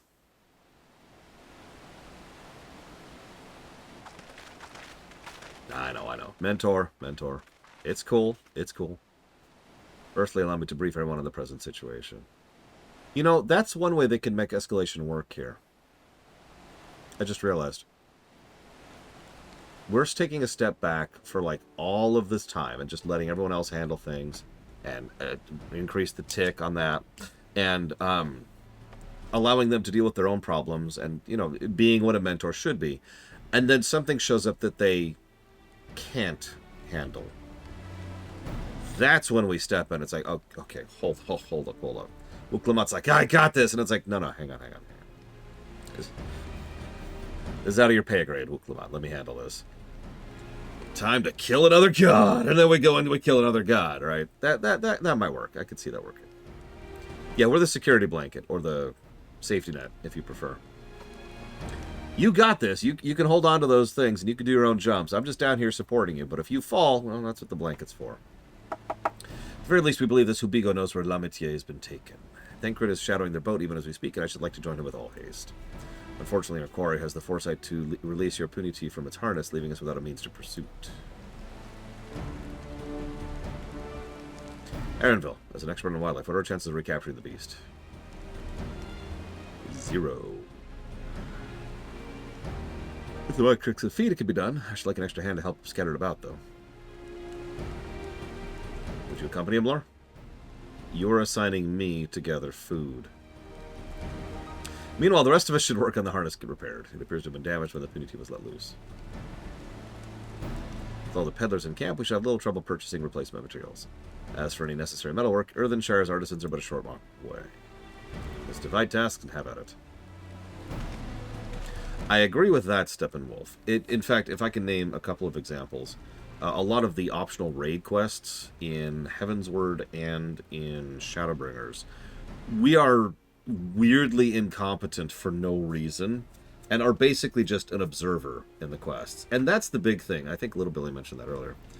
I like being a mentor. I do not like just being a passive observer. I still want to be a part of the situation, even if I'm not front and center. You know what I mean?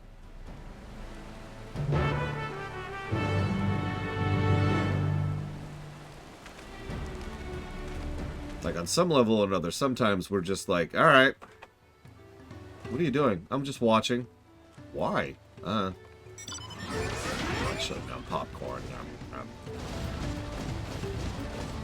Pass the coffee biscuits. What does FF14 bring to the MMO market that others don't? Continuity! No, that's actually not true. What does FF14 bring that no other MMOs bring? Oh, you don't like my mount?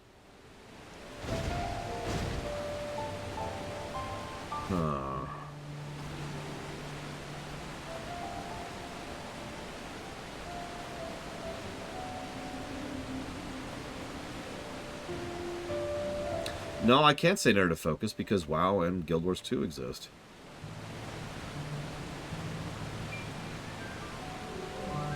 And I know you're going to contest that, but trust me, I'll show how much narrative focus WoW has when we get there. More than people tend to think. The problem with WoW's narrative is it's mostly optional. So people tend to skip over it, but there's plenty of focus there. Percentage-wise, the overwhelming majority of it is narrative. And yeah, there's Lotro, if we want to count that. There's ESO, if we want to count that. It means it's not narrative focus, though. Well, okay, sure. I don't agree with that, Bladefall, because, like, that's like saying... hang on, you've broken my brain.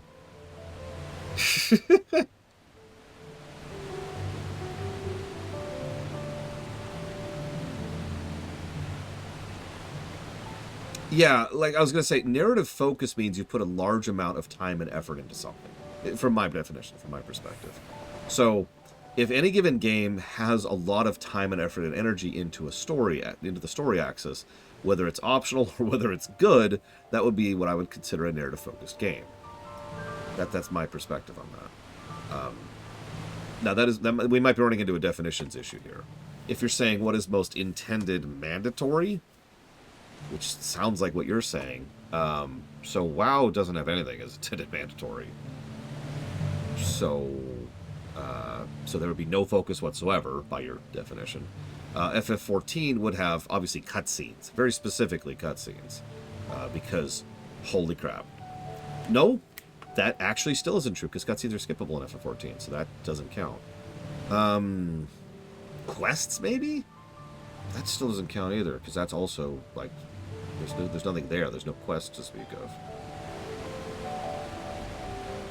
I don't know, this runs into the problem of what optional means after a while. Which is another reason why I tend to not qualify that when it comes to reviews. That's just going to turn into a definitions argument that will never end.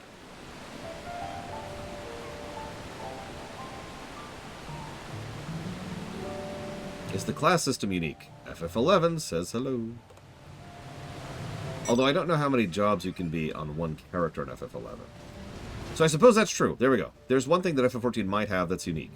One character can be all the jobs. There you go. Boom.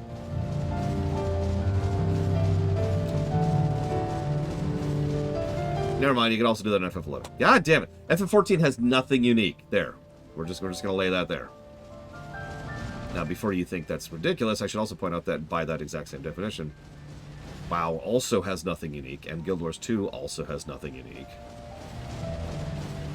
And Lotro has nothing unique. Let's try something from a different perspective. Real question, just toss it out the net here. What is your personal favorite thing from the story axis, and then separately from the gameplay axis of FF14? And I will think about my own answers to that. I think I have both. What was unique about Wildstar, DeQuack? Telegraphs? Because those are in this game. What, lack of white damage? Nope, they had white damage in Wildstar. Double jump? That's a thing in WoW. And Guild Wars 2. Mount design? That's a thing in Guild Wars 2 and WoW. What's unique about Wildstar?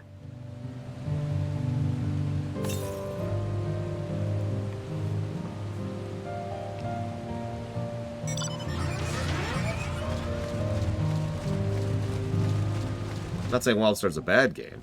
I actually liked Wildstar quite a bit, more than most people did, I think. I usually hear people bashing it.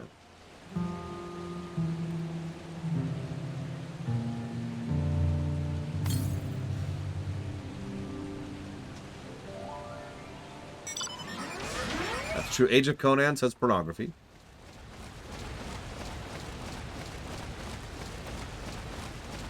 So Rax says story-wise would be characters. Fife says story-wise would be characters. Lateval says story-wise would be characters. Mine is not characters, by the way. I'll go get that way. Oh god, Flife. I've played Flife. Steppenwolf says characters. Lateval says characters. Sorry. Spartan says God's killed! Wait, is that narrative or gameplay?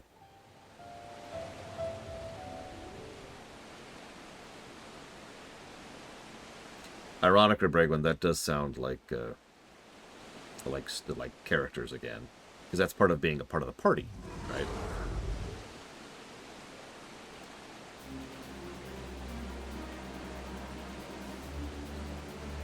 Don't be afraid of. We just need your help one last time. You're hungry. Come with me. Does WoW have that party dynamic? So one of WoW's biggest flaws, with I would say two expansions exceptions, is that the player character effectively doesn't exist in the narrative. And I will absolutely agree that that is a flaw. So they do the same thing that FF14 does, minus us, if that makes any sense. So, yeah, the WoW player character is just part of the party, and the party focuses on whoever happens to be the party in that given expansion. I mentioned this. Individual characters tend to get more focus for individual expansions. Right now, for example, Anduin and Illyria and Khadgar are taking a lot of frontline. Also, Moira and Dagran are both taking a lot of frontline. They're taking a lot of story focus. Back in Legion, it was Illidan and what's his freaking name? Valen Illidan, Valen, and Khadgar, right? Over in Warlords, it was Gul'dan and everything that was going on with Grom, and you get the idea, right? There is a party there. You are not part of the party, is what I'm trying to say.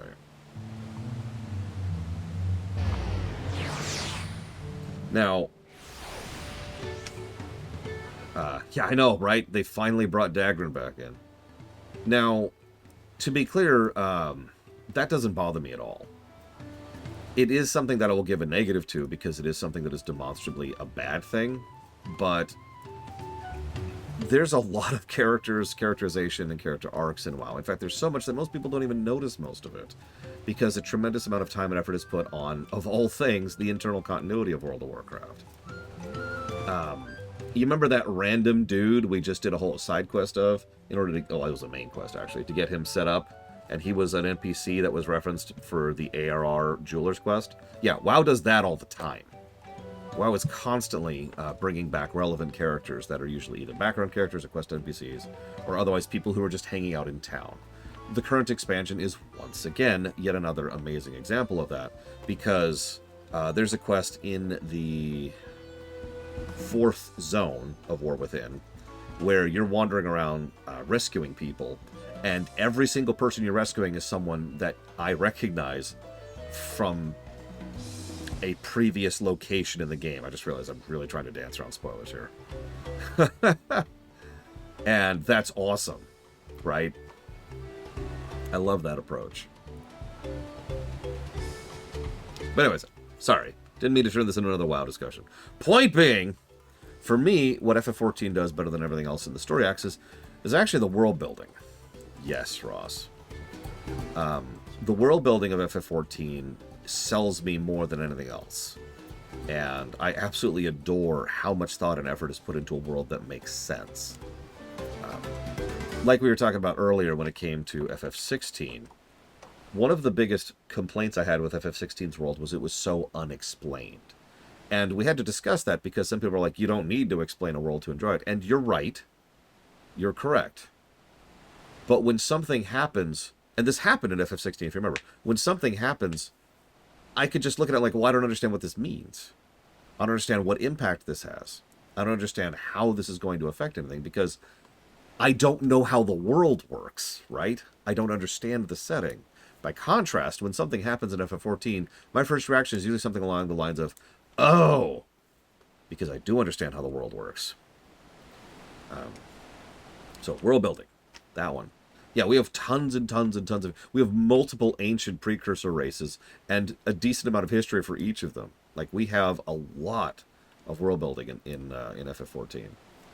Gameplay-wise, I was actually torn because there's actually only really 2 things I like about FF14 gameplay-wise. Please don't hate me. So I really only had to pick between one of the 2 of them. But as much as I like the class design, I think I'm actually going to go with boss design. I think FF14 has excellent boss design in general, and it's something that I really enjoy doing in this game. You know, fighting the bosses is, for me, the meat content when it comes to gameplay in this game. Does WoW have something like the Sisters of T'Kuvma story? Yes. In Shadowlands, specifically, and we'll get there when we get there. Shadowlands is going to just torpedo WoW story score. You'll see what I mean when we get there. Yay. Anyways, BFA is bad, but Shadowlands is the sister of T'Kuvma. We'll get there.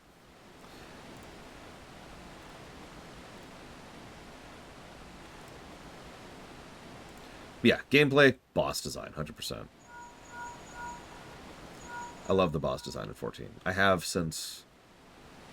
Stormblood, actually, I think, is when that really started catching me.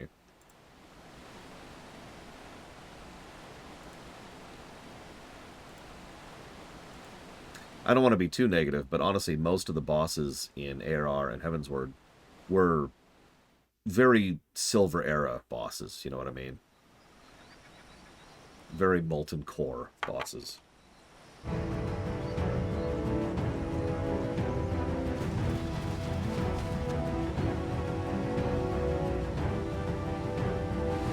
But yeah, by the time they hit Stormblood, they really started figuring out what they were doing. And boss fights just started becoming, you know, the treat, right? The thing you were looking forward to. The third promise is up ahead. She's unharmed, but we best not dally.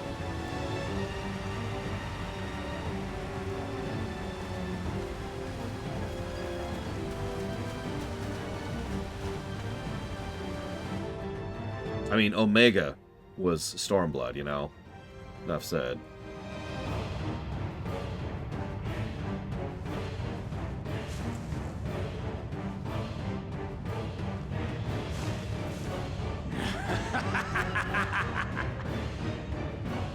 I spit on these pathetic feats. Far more satisfying to claim their baubles by force. Give it back! Fogenten poured his everything into that stone. You've no right to touch it.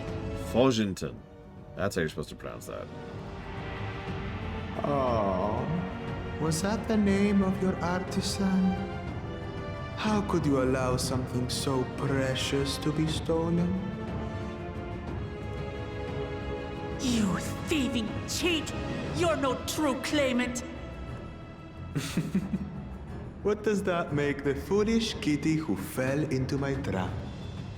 If pitiful roars were all it took to claim the throne, you'd be first in line. I was about to point out, Blaterville's correct. Ignoring the obvious fact that he's so obviously going against her, so the only way he could even get away with this is if he killed her, and if she suddenly vanishes when we know he captured her, then he's disqualified. But no, it's even worse than that, because this was never going to get him qualified, or I guess them qualified. This is a failed prospect twice. You shouldn't tease her. Look, the poor thing's on the verge of tears. Meow. Someone save me.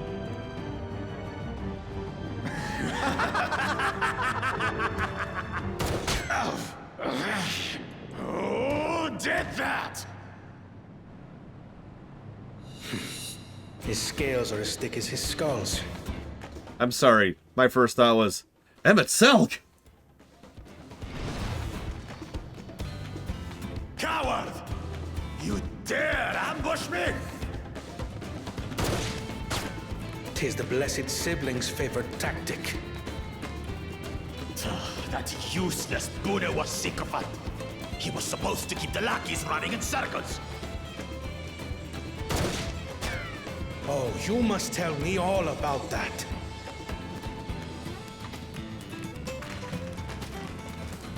Careful now. You wouldn't want to hit her hostage.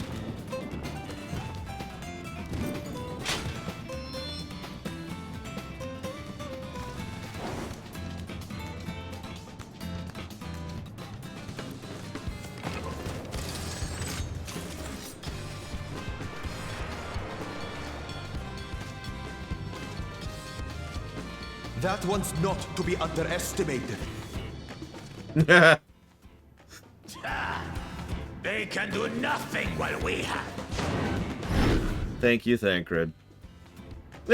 And we do! We do! Of course we did. Yeah. Sick. And here comes Thancred with the folding chair! Bam!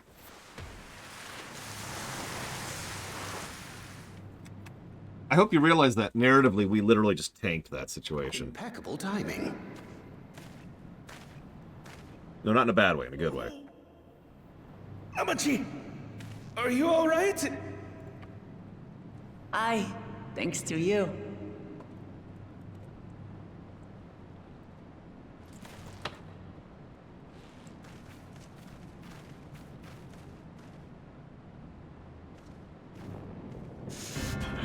These weaklings think they can defy us? We'll slaughter the lot of them! Patience, brother. The keystone is ours. There is no need to fight this day. And Zoralja has left us hurting. So, like, let's just kill him. No! I won't stop until I gut these maggots and feed them their entrails! Okay. If we fall here, we fail our siblings for nothing. Is that what you want?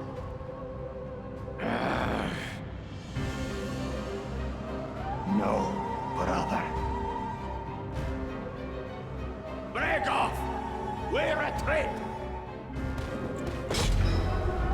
Wait! Damn you, Bakul Jaja!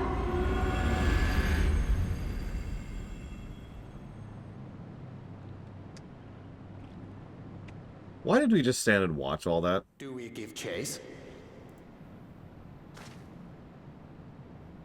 We head back. Hamachi is safe. And that is what matters. Oh, the popcorn.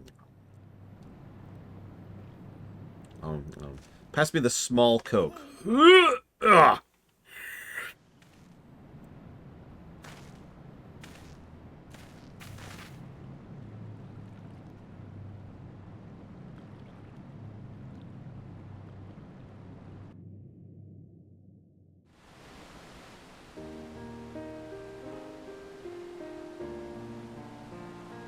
Like, we don't have to kill him. We know how to not kill people. I'm just saying. Thanks for coming to my rescue again.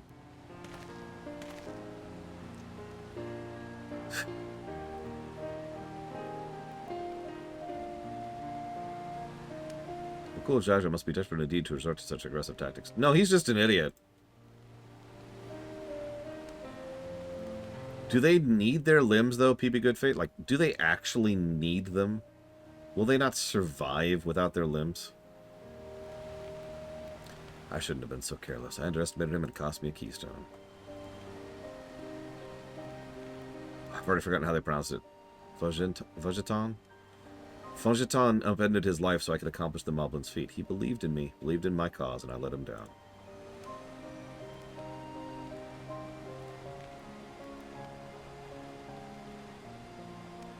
So, we take... Okay.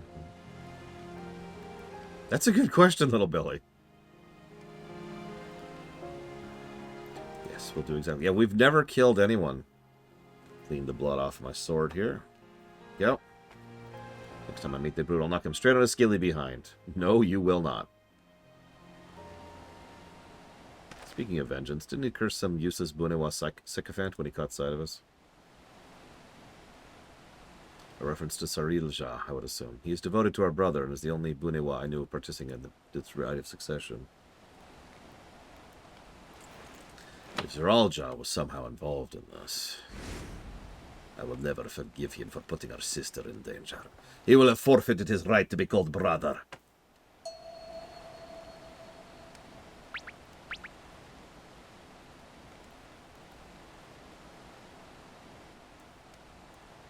What? What are you all looking at me for?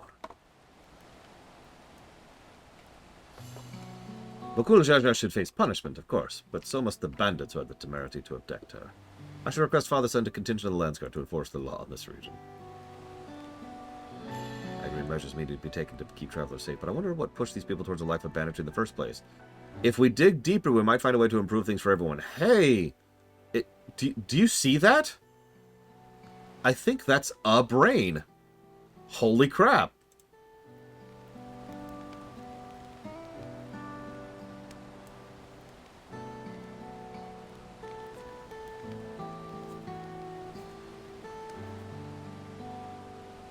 Just something to think about. For now, however, the ride continues. I thank you all for your help.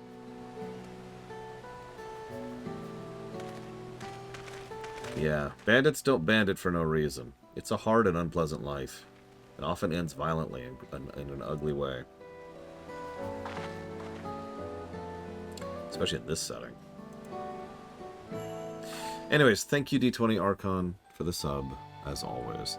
The way it works is you can pick up to 3 separate things. You cannot put it all on Heartspace Shipwrecker. If you choose to only pick one thing, that is your purview, of course. But if you do so, the other 2 choices simply default to dealer's choice.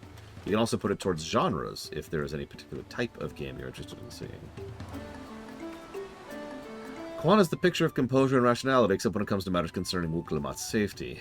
Far be it from me to fault the brother for being protective, but still. The Wukalamat I once knew would have been inconsolable at the loss of a keystone. Yes, she's on an arc. Completo. Though they share a single body, it's obvious Bakul Jaja has 2 minds when you see one head calming the other down. His personalities are distinct as two individuals could be. We'll need to take that keystone back before we arrive at the City of Gold. He will not relinquish it without a fight, though. If we're gonna fight him anyways... Alright, letting it go, letting it go. I'm truly sorry for what happened. From now on, I won't let my guard down around suspicious strangers. And I appreciate you all coming to save me. And there's my ether current. Which means... No! God, kill me. Alright, hang on, hang on. Which means we're going to pull up the ether map is what we're going to do. Let's see. What's the name of this zone?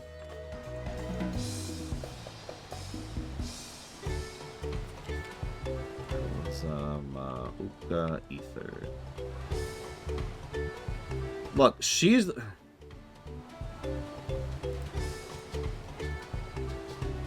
Hang on, I'm looking where they're at. Let's see. So, green dots. What do we got? What do we got?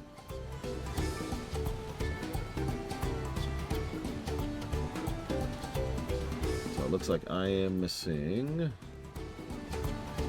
1, 2, 4, 5, and the last one. So 1 and 2. I hate this song so much.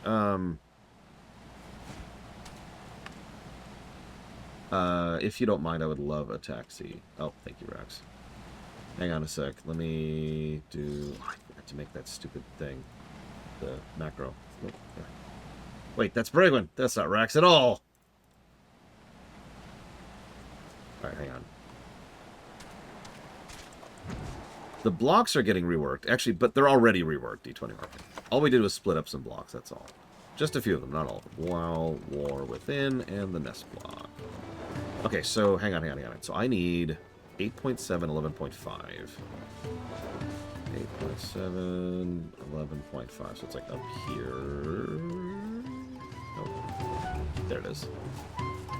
This one first. Yeah, we're two armored people. Two metal tank armored people on this poor bird.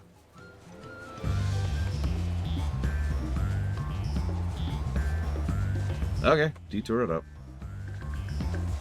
Oh yeah, I actually am missing one up here. You're right. I see it right there.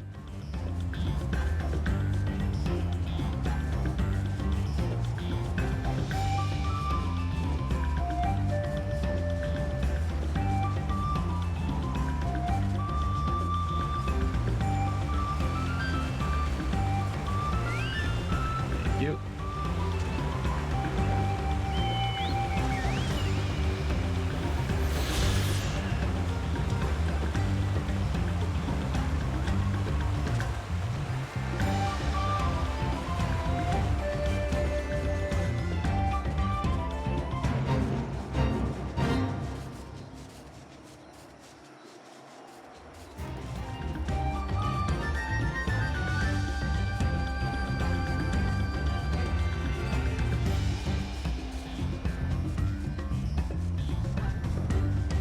Mapping the room.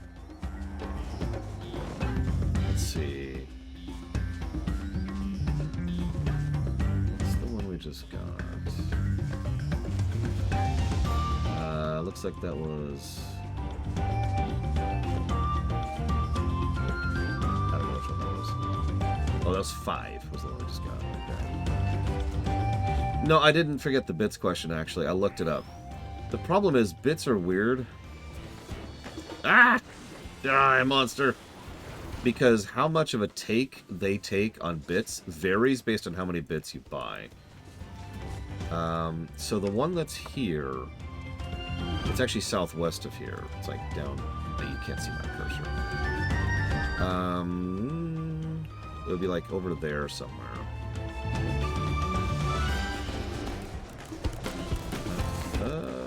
Where is this? It's like more south. I could just pull up coordinates. What's the coordinates of that? So this is like around 28. So this would be 27 by 7. I think I got this one. I have a memory of getting this one, but my memory is not that great. Do I have an ether compass? Yeah. No. I haven't used that in years. I use maps! So, bits.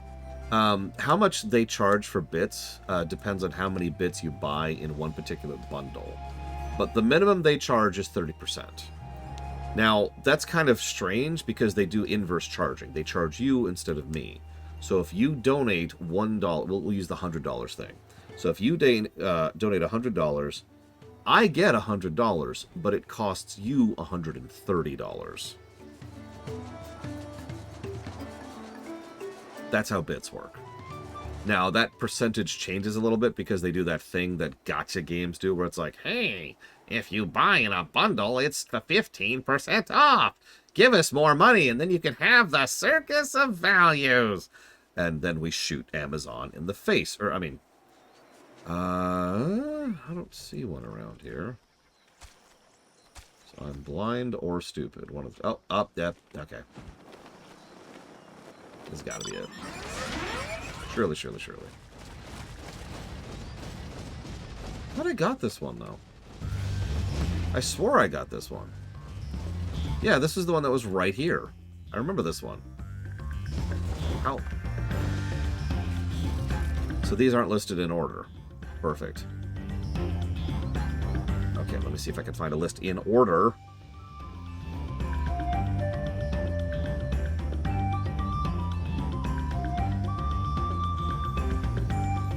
Oh my god, I don't care about your ads.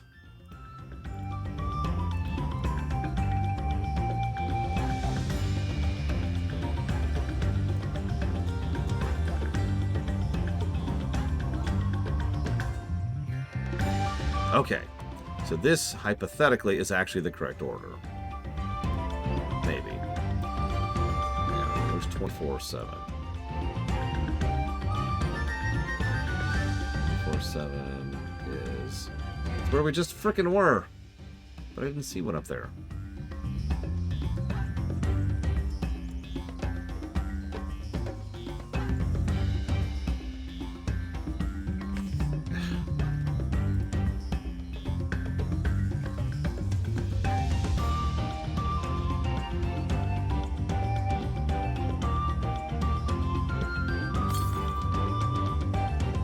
East. I'm just gonna go east. Because I give up. Stupid.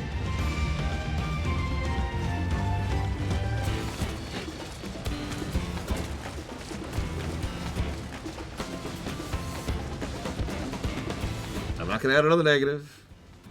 But I still hate ether currents.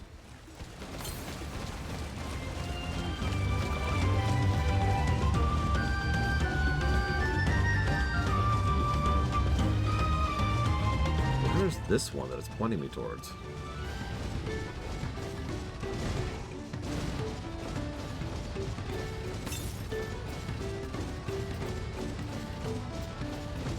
What, you don't like bananas and dresses, Vigilant? Wait a minute, are you bananist? Be honest.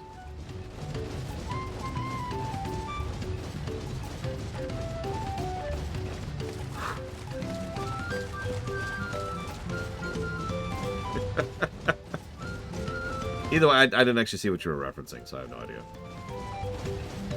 I was kind of alt-tab trying to find the stupid thing. Yep, no, this is where we just frickin' were. Alright, whatever. So obviously I'm missing this one. It is a moon. See? Just hanging out on the moon with a Loporrit. Is that the tribe mount, by the way? Like the tank?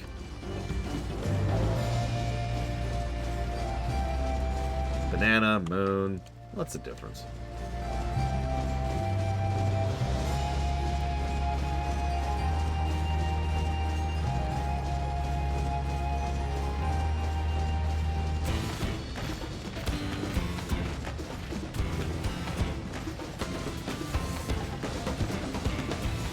There it is.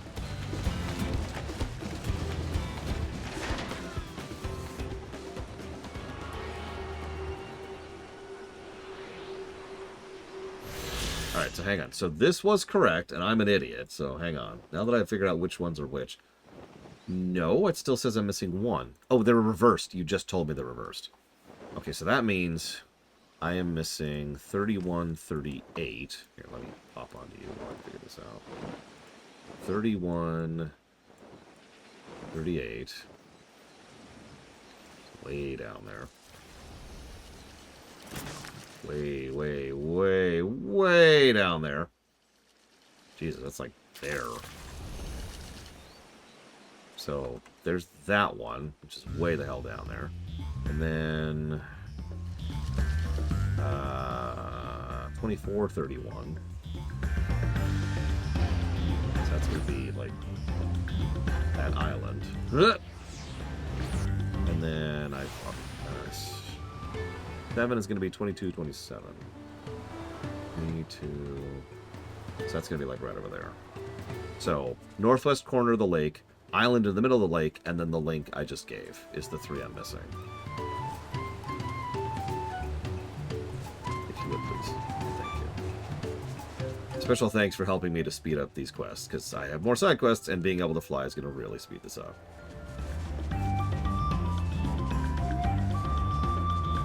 This poor Chocobo. I'm so sorry, Chocobo.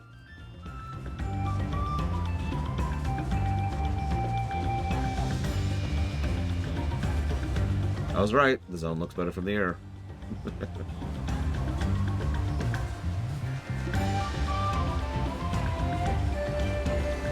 There it is.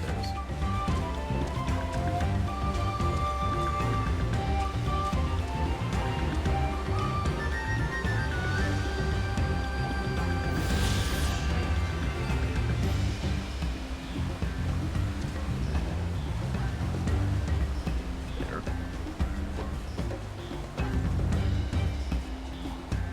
Somewhere. I'm not sure how I missed that one. I even went to that island earlier. Like when I was trying to figure out how to swim. I guess I didn't go far enough up it and I just missed it. Yep, there it is. Hey, Tara. How's your day going?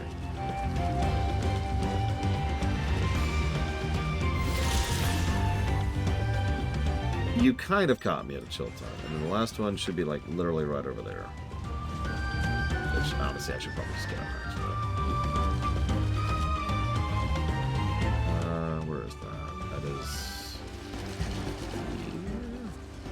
there. Ish.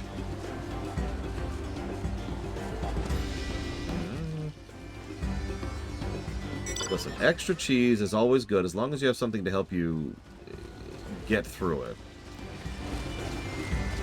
This one over here.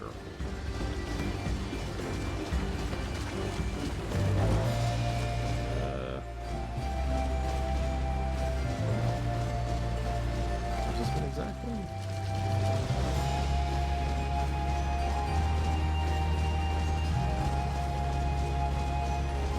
Yes, StarCraft 2, Tara. Easy answer. Unless that's not what you're asking. Okay, hang on. Do I like this? I'm sorry, I think Pillars of Snow asked, do I like the overworld fight zone? It's not my preference, but it's alright. I'm with it. I'm with it.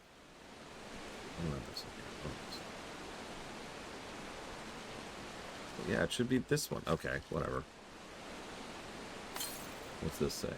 Northeast? That's a ways northeast. That would be... like, that can only be one, which is this one. If you don't mind, Trax.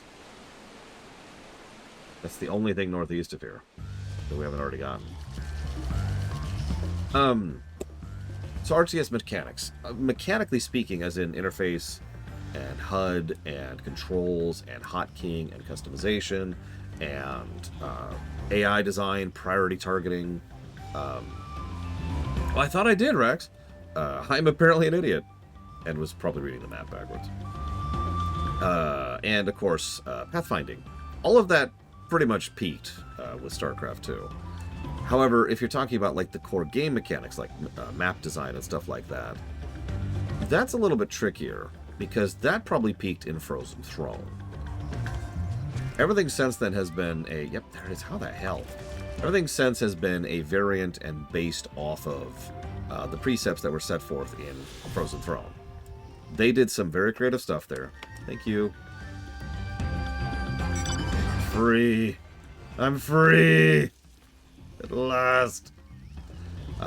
And Frozen Throne really was able to stretch what an RTS actually meant. I also have one other addendum on top of that. Some people have said that we could zoom in the camera even more when it comes to RTS design. I kind of disagree with that, because I think if we sufficiently zoom in more, we start transitioning genres, right? And we officially become like more of an action RPG if we're like a single character, or more of a MOBA if we're dealing with you know, a team-based thing. And that's just my vibe on that. Oh, the staircase still isn't fixed too. Look at this thing.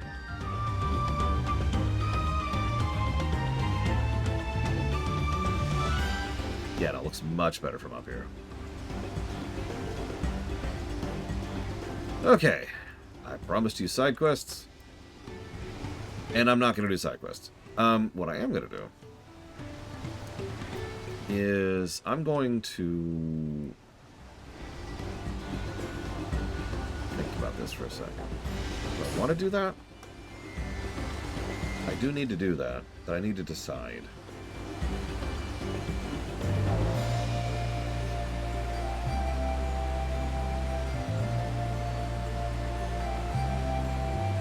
Well, I agree with that completely, Tara. I think you mentioned that as well, but I agree that several units in several more modern RTSs forget the silhouette mentality when it comes to unit design.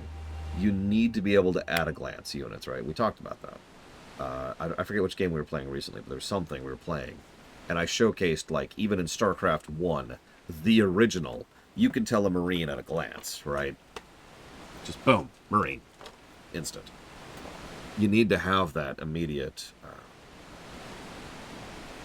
visual distinction.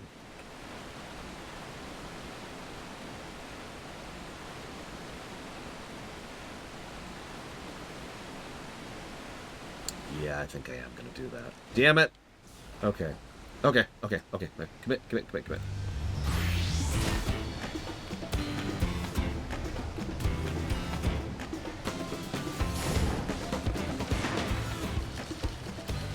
Oh my god, my outfit.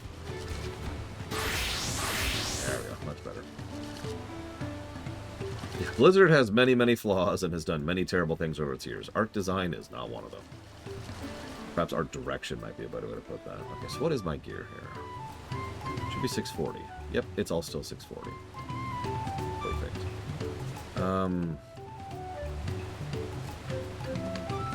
Have they changed my spec any? Yeah, the Age of's even... So Age of Empires 2, I hope to show this off on camera someday, actually did a pretty good example of distinction, despite the fact that most of your units were just dudes with weapons. But you know what a much better example of distinction is at a glance? Age of Mythology.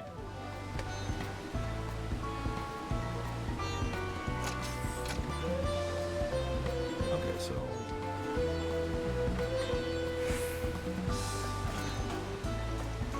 That's a good question, Wenlock. I was gonna say, yeah, I don't feel like I've lost anything.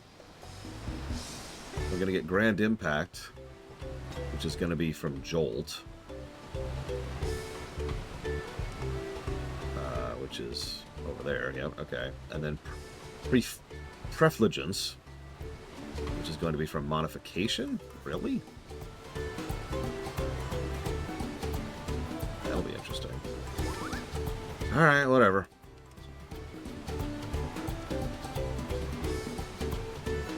Well, yeah, exactly, Tara. Oh, yeah, you can zoom in. Absolutely, little one. Sorry, we're talking about two kind of cross things here at the same time. I apologize. So in case you don't understand what I just did, I just gave up on Pictomancer for the sake of just getting on with it. We'll do that for the patch stuff. Ah, you there, adventurer. I have a proposition, one that will likely prove profitable for the both of us. You remember the recent storm? I was nearly at many fires when it struck, so I urged my alpaca onwards through the whipping winds rather than seeking immediate shelter. Alas, when the storm settled, I discovered that those same winds had carried off half my stock. I should very much like to recover it, but I hear it was told the roads are plagued by brigands, another reason I wish to press on to the safety of many fires. So I find myself torn over the wisest course of action, write off the loss, or turn off that damn music. But now a third option presents itself. To invest in one to whom the risk of return journey would be much reduced on account of utter derision of danger. The items I lost are likely lying along at the riverbank. If you would take up the offer? Yeah, sure thing.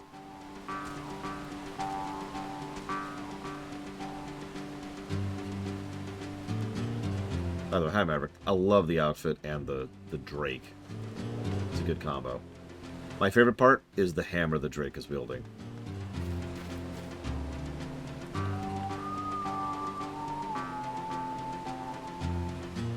I'm gonna have to remember how to play Red Mage. I haven't played it in a while. Bumpkin. No, that's not saying bumpkin. That says bumpain. Bumpain and brainache. When will Swiss Potis be able to comfy rest his poor feet? Wait, you're adventurer? You must hand help. Many Fires is busy peddle place, and most trusted porter broker, arranging transport here in Earthenshire. Everything came to quick stop when big wind struck. This storm again. Okay, I will help you. You got it.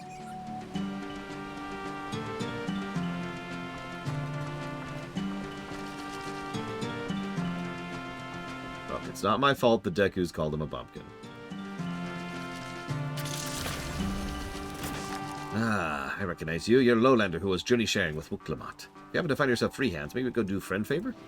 As you know, to eye-catched, many fires currently close-packed with travelers waiting for Flight of Wee Wingless to be repaired. And to truth say it, our food stores are nearly empty shelves. Lucky-wise, there is plentiful tasty meat in Riverlands to the west. Just need helpy handy hearts lend swords to collect it for him. Okay.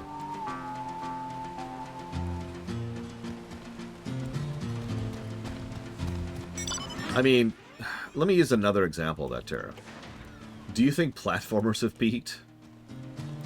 You know, 2D platformers, 3D platformers? Because I do. But does that mean we should stop making platformers? Of course not. That's stupid. We're not the Zelda creators.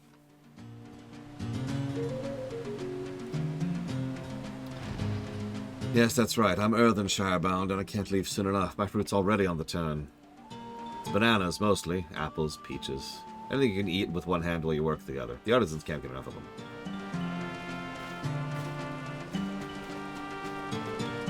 I mean, honestly, Yoshi's Island on the SNES in like 1996 or something like that is a crazy, inventive, creative, and mechanically impressive platformer, right?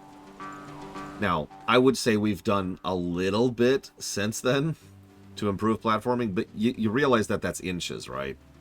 So in other words, unjokingly, unmemeingly, and unironically, we have mostly peaked in platformer design 30 years ago.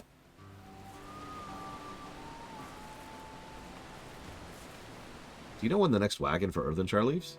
I have monies for the artisans, proceeds from selling wares in the market studio, and a small commission, of course.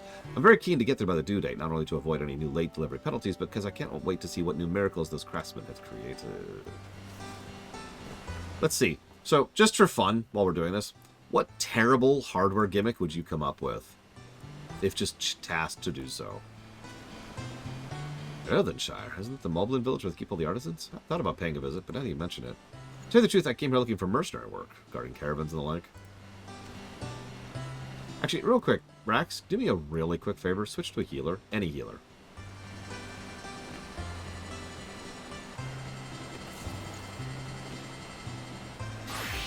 That's what I thought.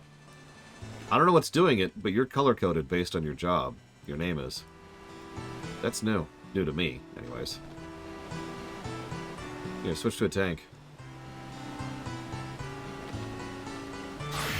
See? That's not an add-on. I'm not running the FF14 launcher, so I have no add-ons running right now.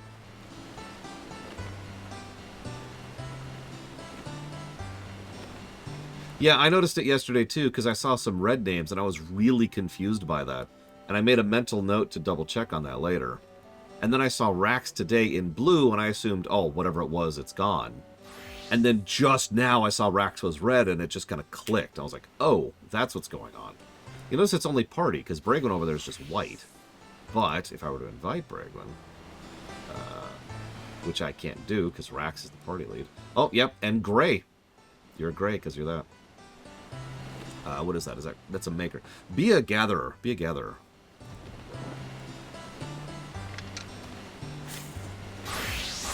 No, I'm still gray. Okay.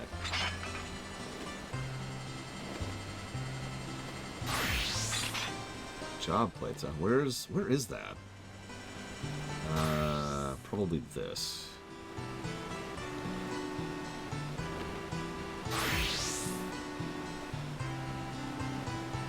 Maybe? Oh, there we go. Apply colors according to role. There it is. Interesting. Can you set these? You can set these. So I could change them if I wanted to. Let's make you a little bit darker red. There we go. There we go.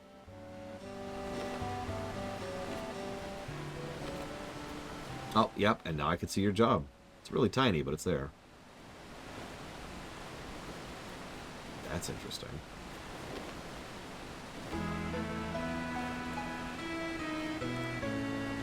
And that actually helps a little bit, too, with visibility. No, that's cool. I like that. How long has this been a thing?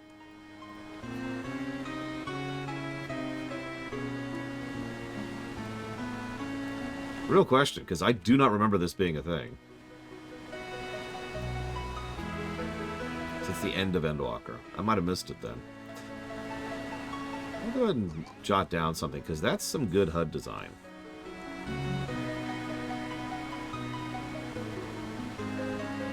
I like good nameplate design in MMO. In fact, I would consider it mandatory for a good MMO. I'm with that. Yeah, we've got these who are purple, which I believe means friends but not in party. And then white, which means nothing. And then we've got, like, NPCs there. Nice. Anyway, sorry. Back to the quest here for a second. Hopefully I'll get to fight something in a second so I can figure out how to play Red Mage again.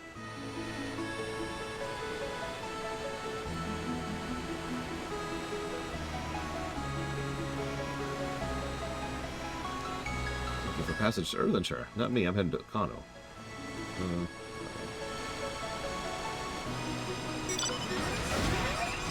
Oh, this is so much better. Oh god, I can fly. No, enemies are yellow if non-aggroed.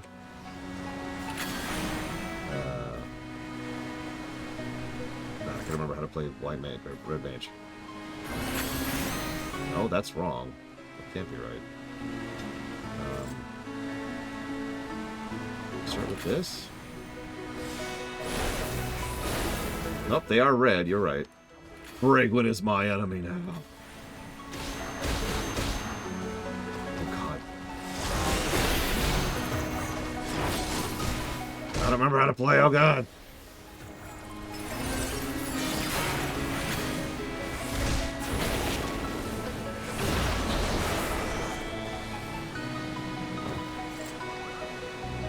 Quite possibly, Wenlock. Because I do like to customize colors. I tend to customize my colors based on Asheron's Call. Get rid of that. There we go. I do actually like everyone being green in party. It's a nice way to keep things distinct. Okay, hang on. One more fight. Let me see if I can figure this out here. I want you to know, by the way, that just a second ago, not here, but earlier, when I hopped into the air to take off, that was pure muscle memory. I didn't actually do that on purpose.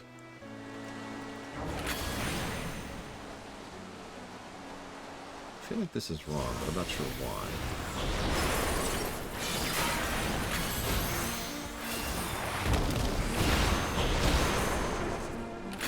Yeah, exactly, Rax. We all have the one that we just know. Why is that taking so long? Why is that taking so long? Something's wrong. I'm doing something wrong somewhere.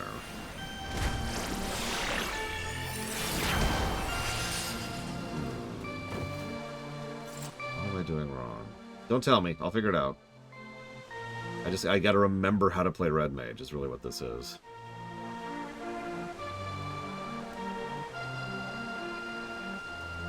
I think I figured out something I was doing wrong. There we go. There we go. Hey, hey, there we go. Alright, so let's get our white mana up. Correct, Ross. Town music is the one I'm having most issues with.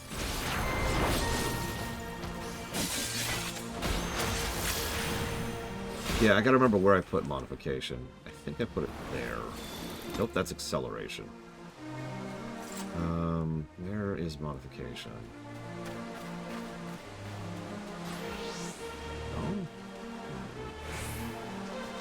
Worst village song I've ever heard? The one in this very game.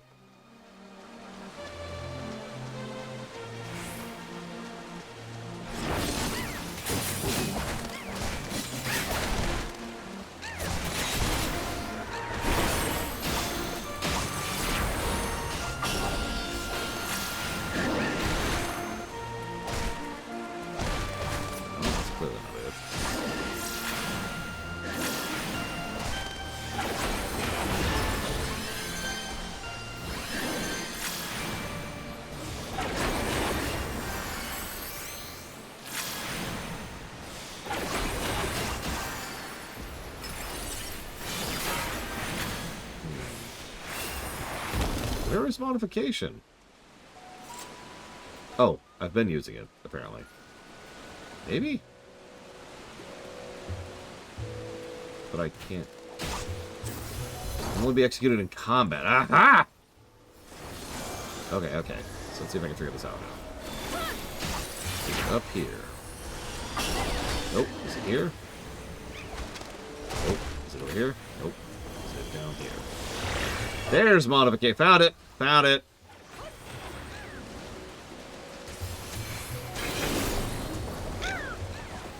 That didn't seem to work.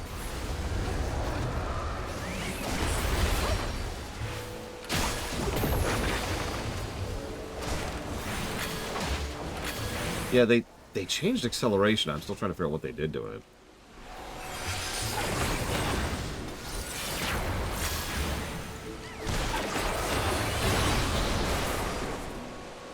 Depends, Arcane Veil. What do you propose? Oh, we completed the fate. Yay, not that I wanted to. Kind of PB good fate? Like, how do I play my class? Oh god, maybe I should just default to something simpler, like a black... I will make Red Mage work, no matter the cost.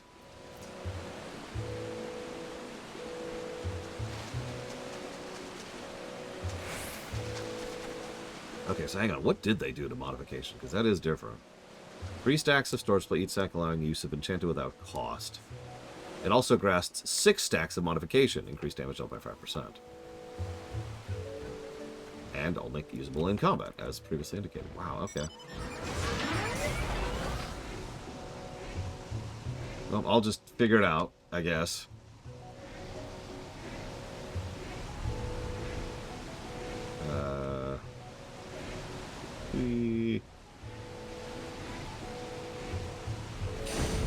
Okay, let me guess. They're called Dragon Quest, Arcane Veil. That's another block I broke up. Oh, I guess I didn't break that up. We never blocked up the Dragon Quest because I realized from word go that would be a terrible idea. I was about to say, if that's how modification works now, that completely changes. It allows you to pop it at full, which is kind of nice.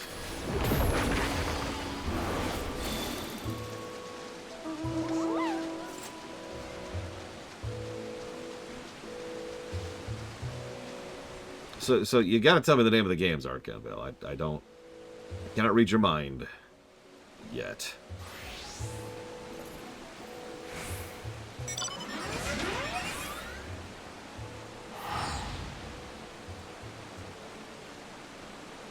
There's a board cube following me around here.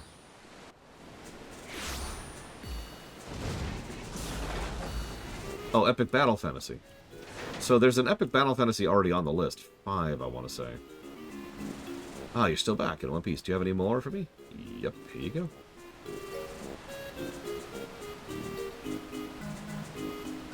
Thank you, thank you. The containers may be a little waterlogged, but the merchandise inside seems none the worse for wear. Crafting tools, if you're interested. My stock in trade. I was especially loath to leave them behind after learning the collapse of the Great Ascent. Demand will be through the roof. Thank gods you appeared when you did. Gods? If I had been the one to go back and search them, I'd likely have lost my head to a bandit's axe or washed off the falls to my doom. It's the reason my people often employ sellswords to guard our caravans, but their weights will have surely doubled or more since the storm wreaked so much chaos on the roads. Never fear, though. You will have taught me that in want of a sellsword, an adventurer will suffice. I feel vaguely insulted? Like, only vaguely, you know? I feel like having a pineapple orange jelly.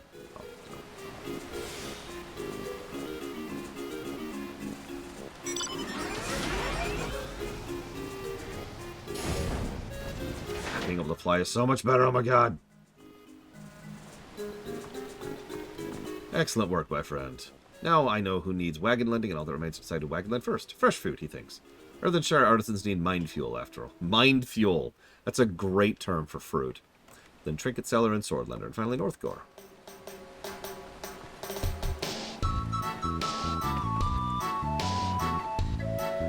Quick, name the game.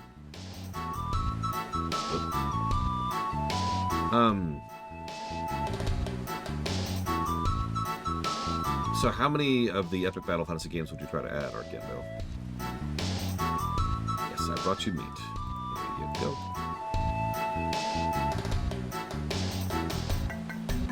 Yes, this will do nice ways. Now, big task begins. Cooking it many ways, that everyone who passes through might be belly gladdened. Belly gladdened. I love it. Aw.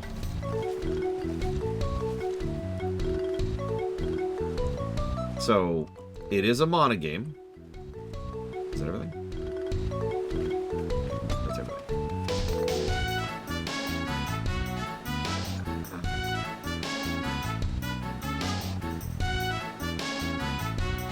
I have a lot of this game's songs in this soundtrack. This is Trials of Mana R, specifically.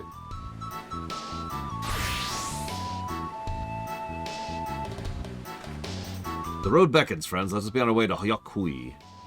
Back to the path where we began. Yeah, the thing we did like 4 hours ago. Yes, Blade Troll. Oh my god. I would be stabbing myself. We are 3 hours in and we haven't even gotten to the next zone yet.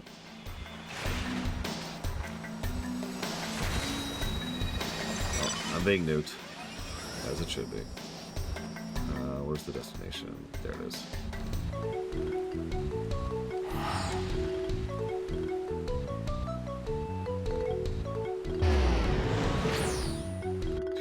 Please don't do that, Archangel.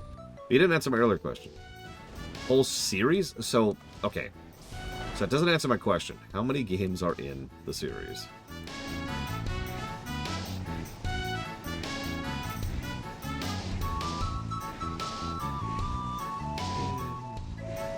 There's one and only thing I don't like about this mount. It's that the view from the back while flying is pretty boring. That's it. Minor complaint. Bandits must have been watching from the moment we stepped off the riverboat. I knew I felt eyes on us. Yeah, I remember you mentioning that. Arenville said this path will take us away from the Urkocha Highlands, didn't he? Zeralja will not have been wasting time while we were busy tussling with Bakul Jaja. We need to hurry. Worst mount in WoW? The Sparkly mount. The first purchasable mount. Not even for the purchase reasons. That's kind of a separate, unrelated factoid. It's a terrible looking mount. It has bad animations. And bad texturing. It looks bad. FF13, FF4... But you cannot donate towards FF6, because FF6 is funded. So if you want to put that towards another FF as Miristar, let me know. Thank you for being part of the show. Also, the Tyrael mount they released alongside Diablo 3, which is actually just a reskin of the same mount. I couldn't leave without letting Red Rock know what happened, so I stopped in Earthenshire to say a few words before we moved on. FF9 I can do. you again. Now Aaronville's nowhere to be seen. Couldn't he wait a few more moments? Humph. So much for him giving him the benefit of the doubt. Come on, let's catch up. I want to give that smug gleaner a piece of my mind. I worried Wuk-Lamat would agonize over the loss of her keystone, but it seems I had nothing to be concerned about. Onwards and upwards. Being eaten by a giant crocodile. Please do not eat me, giant crocodile. I am not tasty. I probably taste like fire, given how much ether is in my body. Oh, neck. Far too much, Maverick. No preference. Is this? Yep, it is.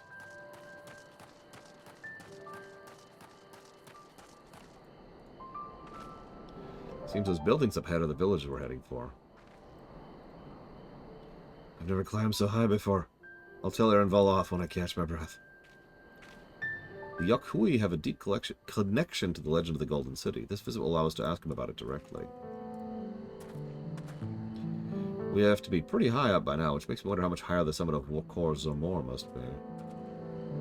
Also, I just noticed we're level 23 doing a level 90... Excuse me, we're level 93 doing a level 93 quest. So far the arc seems to be pretty smooth. We'll see if that continues. God, I've been halfway through yet. As I'm sure you've noticed, the air grows thin at this elevation. Take it slow until your body adjusts. Deep breaths. Plenty of water. A few more steps and we'll be in Warlord's Echo.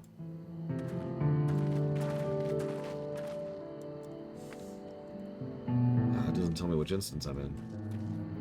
Oh.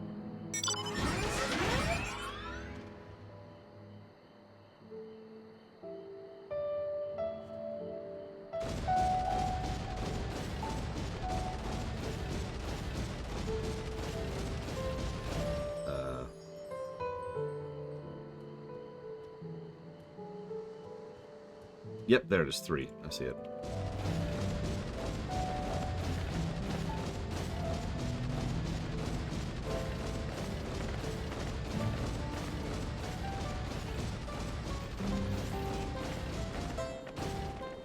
What in the world?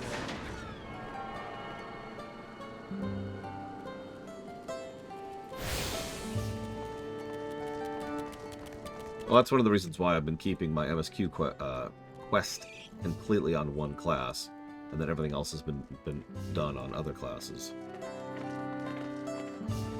Yes, different town music, thank God. Thank the gods, they have an aetherite. I don't fancy the idea of trudging up that mountain trail a second time. Chilly air, stout stone construction. If I squint a bit, I might think I was in Ishkar for a moment. Sure.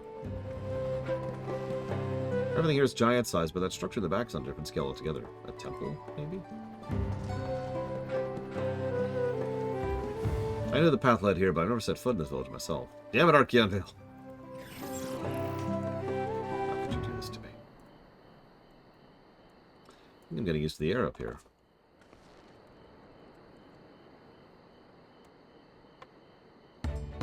So this is the place from the Lay of Proof, where Papa met the Hyokhui. Is that them? Those are the Hyokhui? I don't think I've ever actually seen one outside of a picture. So it is for most of Turali. The giants rarely visit the lowlands. Here in the mountain fastness, they tend to the solemn duty they pledge to undertake in their pact with the Dawn Servant.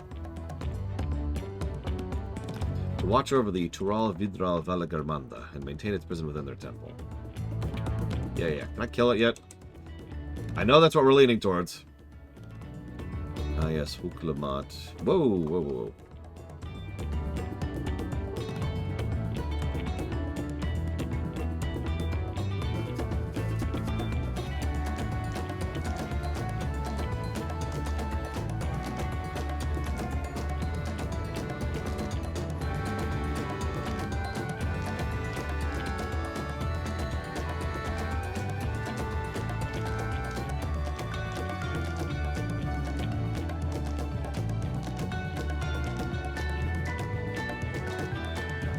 Wuk-Lamat told us about the Tural Vidra, creatures that live far longer than normal and awaken to strange powers.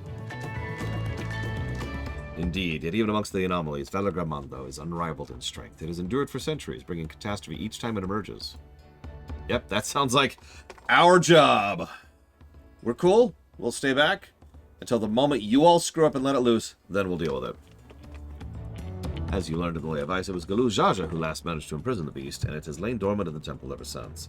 It is said the building still bears a gaping hole in the ceiling from when Velagarmanda was lured inside by Galul Jaja's final ploy. I'd like to see the strongest of all Tyrell Vidra. What it was like to fight it. Wook? Sweetie?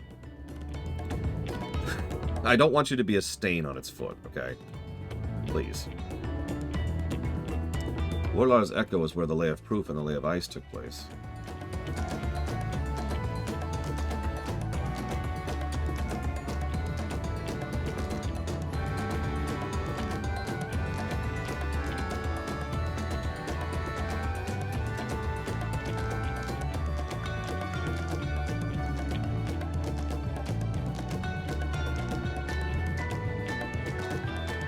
Does this not suggest we'll be facing 2 feats this time?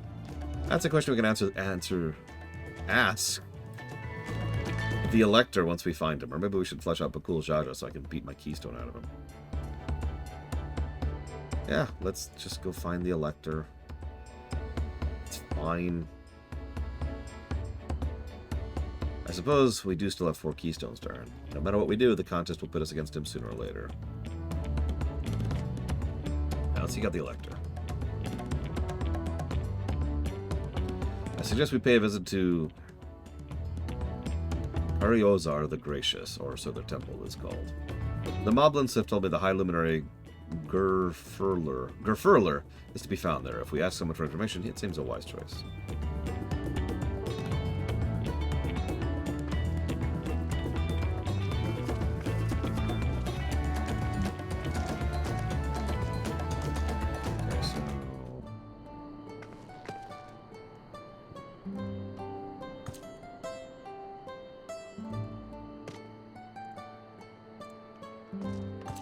Keep track of ether currents up here. Well. Right now I'm missing 1, 2, 3, 5, 7, and 8. Jesus. Wasn't there a site that used to be, like, nice and navigable, and you could say which ones you had, and it was better than just a JPEG, which had misleading information on it?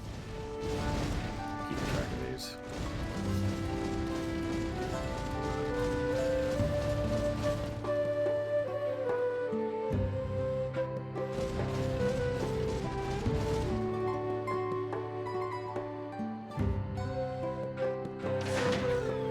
Oh, okay, remember. Playing game.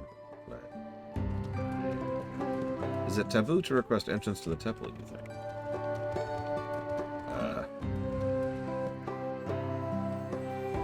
We'll need permission out of the temple, but it won't be a problem for the third promise. Well, this is certainly an impressive building. It does seem sort of the structure that would hold of Tyrell Vidra. The temple guards have been watching us most intently. One does not stroll freely into Velagarmanda's prison, it seems. Okay, one moment, please. I'm going to go take something to my most beloved sister, who is still feeling sick. I'll be right back.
I apologize. I wasn't actually joking. My sister really is sick right now, so... That was a thing.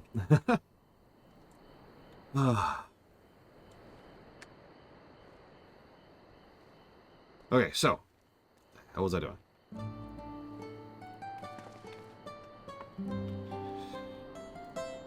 Please be cuts. Please be voice acted. Nope, I am Wook Lamont, third promise of Tuliolo. Seek your lecture for the right of accession. May I speak with the Kerfurler? High Luminary has granted admittance to the claimants. You may enter. Most easy. Voice acted? Voice acted.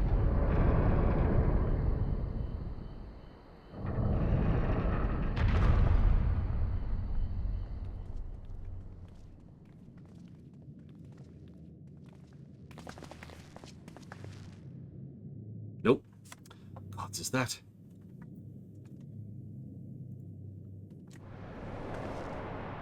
Oh, cool. Interesting take on it. Although it looks like it only has one head. Slight disappointment. Welcome. High Luminary Gerlurfer?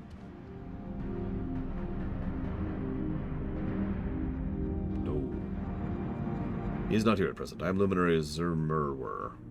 Interesting naming schema. Is this is the Skyruin Velagarmanta?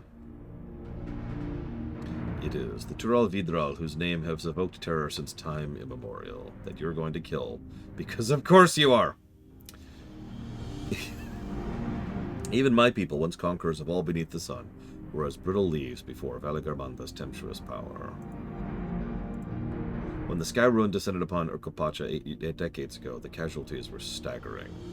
Had Galul Jaja and his companions not intervened, we would have been slaughtered to the last.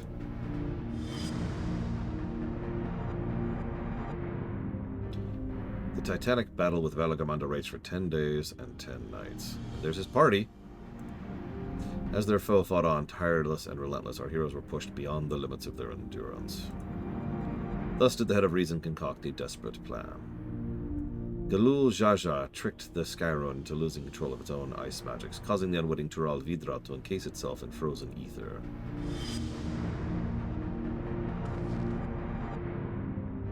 It's been like this ever since. Nice work, Papa. But what happens if the ice melts? Same question looms in large in our minds. The magic sustaining this prison grow weaker with each passing year.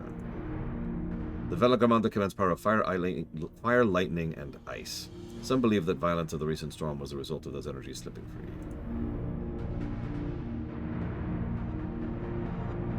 The raging tempest was from Velagarmanta? Setting future worries aside, you are to come to attempt a feat of proof, yes? The High Luminary, chosen elect of the Dawn Servant, has left me with instructions for aspiring claimants. You are to scour the Forbidding Mountains and find the waiting Gerlurfer. That is your challenge. Go to a dungeon, probably. You've already spoken with my brothers, I take it? I'm sorry, if that's the culmination of the storm flood, that's kind of, like, flat. Like, oh, it was this imprisoned doom thing that we're gonna kill later. Okay. Like, that's fine, it's just, okay.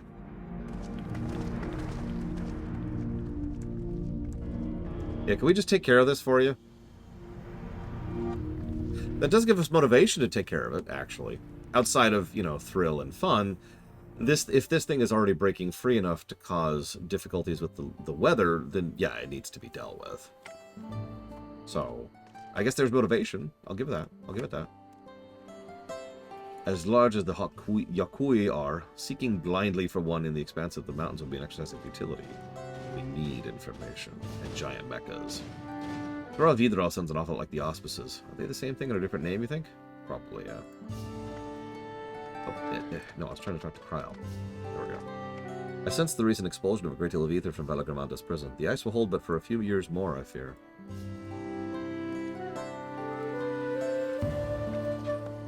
Oh, absolutely, Dream Whisperer. This isn't going to be like the final boss. Velagarmanta is probably like our first trial, you know? Like you got the halfway trial and then you got the end trial. God, That Velgamon is enormous. I know Papa had friends with him, but it's incredible he could hold his own against that thing. Should his prison ever fail, we can't expect the old guard to come running. It'll be up to us. Maple teriyaki. Juicy white meat sliced into strips and stir-fried in maple glaze. Banana Pons cake.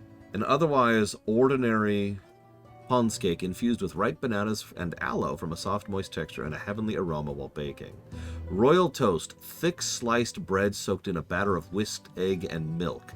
Pan-fried until fluffy and served with a generous drizzle of royal maple syrup. That's frickin' French toast! Bregwin. Good job for you, Bregwin. Did I grab this one? I did, okay.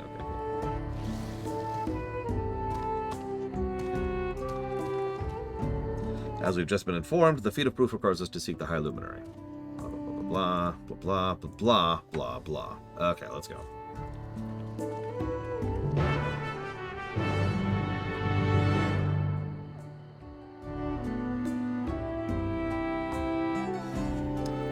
I mean, I would love some good spicy Valagarmanda nuggets, but then again, I'm the weirdo who constantly thinks about what fantasy creatures taste like. I blame WoW. That's not actually a joke. WoW is unique in one really weird way. Almost everything is edible. And I know what you're thinking. That's true in real life. No, that's not what I mean. You know how several types of meat, especially predator meat, taste like crap in real life? In WoW, everything tastes good. So, we're in instance 3, Spartan.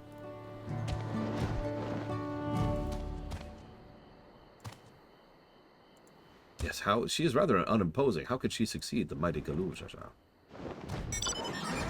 That's true, Rax. That's a certain way of looking at that. Hi, crap. They seem gentle and reserved people. Yeah. That would be interesting, little one. Several people have mentioned that the Storm arc could have been a Recovering from the Final Days arc. And honestly, I do kind of like that idea. It would lose out the reason to take out Valagarmanda, but, I mean, we could come up with another reason to take out the giant death beast, right? I don't think we're hurting for reasons to go after the boss. Asking if the High Luminary as well, are you? I know not where to find him, but I hope you find the opportunity to speak together. He's a great man, with a deep reverence for traditions. These glyphs we carve, he affords them as much value as any treasure we possess. They are records of lives lived. Your arrival, too, I will etch into the stone, that the story of our meeting will endure for untold turnings of the sun. If you are curious about our ways, I bid you visit Proof to the northwest of here. It's one of our grave sites. It's an interesting question, Shotoho. I don't know. That's true. They could have pushed the Storm's position in the narrative. Or, that's true, we could have our cake and eat it too. Maybe the Final Days caused an issue with the prison, and the prison now caused, the prison weakening made Valagamanda cause the storm. So, like, we could have our cake and eat it too here. Tuliolan? No, you're from farther away than that, I think. As for the High Luminary, I can only guess where he might be. He is warder of the Sky Realm, but also keeper of the sepulchres. So what Ral realm do I recommend to make a test character on? Whichever one has the lowest population, Talia. But I'm going to be really honest with you. It super does not matter. As of this point in time, which realm you're on, it only affects, like, I think 2 things total. Because what matters is your server group, which in your case will be the Americas. So you'll be able to easily group and interact with anyone on any North American or South American or Middle American server. Just like that. It's one server for all intents and purposes. The only thing it really adjusts is like your auction house and your guild. And I think that's actually it. It's those 2 things. And guild hasn't mattered as much as it used to for a long time. An auction house, that's whatever. I am on Kargath, Talia said. I don't mind telling you. It's not as empty of a server as it used to be, but it's still one of the in servers. That's why I chose it originally. First things first. First, we have to add a click. Bagong. Was anyone able to coax a definite location for the High Luminary? No.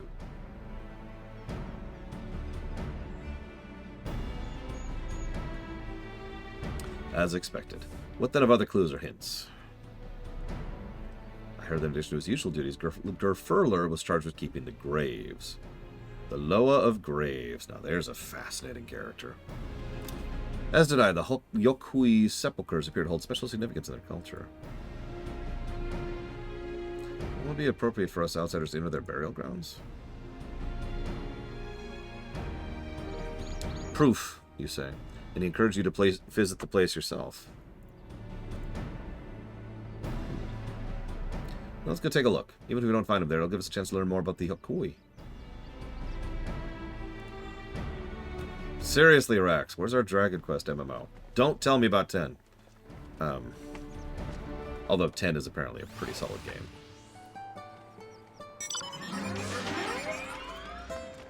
Damn it, Bregman.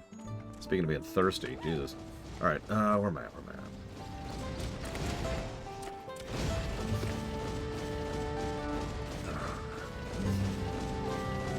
Look, from what I hear, Dragon Quest X is actually a pretty interesting MMO. If they ever properly support it, I will bug PAX about it and we'll see if we'll go look at it, because I ain't doing that by myself. Here's a gun ahead to the proof. There are sharp drops everywhere, so we're moving at our own pace. Some of us are not built for craggy terrain. It's okay, I can fly! Hey! Oh. Actually, real quick. Let me pull up a map. Oh, and I'm sorry, Arcanvale, are you still there? I haven't forgotten about you. I've been juggling a few things. I apologize. I mean, it's named Urcopacha, and this is definitely the Middle American expansion. So, yeah, this is probably Chile or Argentina, or somewhere along the Andes. Or not the Andes. God. The place that is not the Andes. Or maybe it is the Andes. I don't know.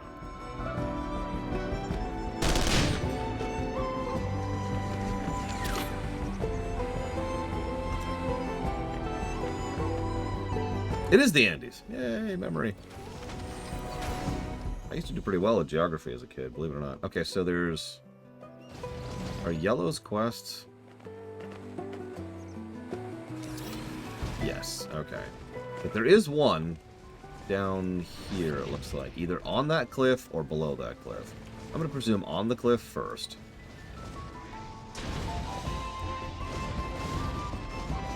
Yeah, the gun sound there, Spartan.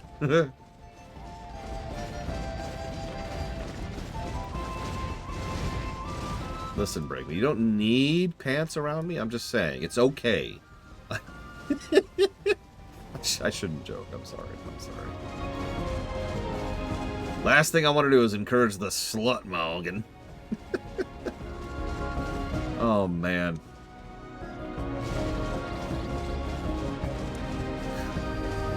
You want to talk about cultural differences? It is up. I was right. Yay. So, I don't have a better word than slutmog, but I should probably say that I'm not saying that as an insult, okay? Let me just preface. Okay, now that we got that preface out of the way.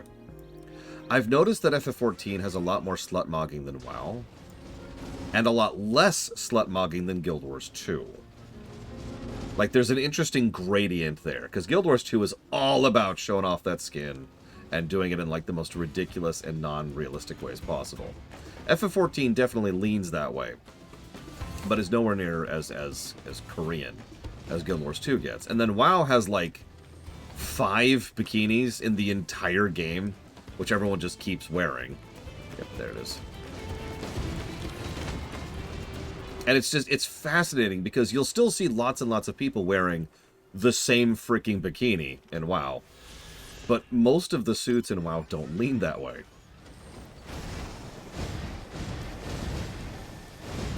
I'm not really making any point here. It's just fascinating to see the variance in design philosophy when it comes to cosmetics. Because WoW cosmetics usually are all about trying to look whatever that particular expansion's aesthetic is, right? Each expansion has its own vibe, and so each expansion has its own aesthetic. Makes sense. FF14 bounces all over the place, but also tends to follow a similar path, right? You know, we had all of the more Eastern-looking garb during Stormblood, to use a specific example there. Actually, I was, Rex. Whoa, this is interesting. And then Guild Wars 2 was like, oops. Take a look at this crater. There's no wood, no trees, no dried grass, yet the ground still burns. This must be one of the scars left by Valagarmanda's rampage, as told by the saga. The Sky Ruins fires are described as eternal, flames that be quenched by neither storm nor time. I never thought it was a literary embellishment. But now I've lost sight of Uklamat. Proof is northwest. Hopefully she's heading the right way. Bad news, buddy. Can I help you? I'm not boob shaming. I will admit, it took me a while to find an outfit I actually liked the look of over in Guild Wars 2. Since I tend to play female characters in Guild Wars 2 because they tend to look better. Like, Char male? Yeah, okay. Char female? Awesome looking.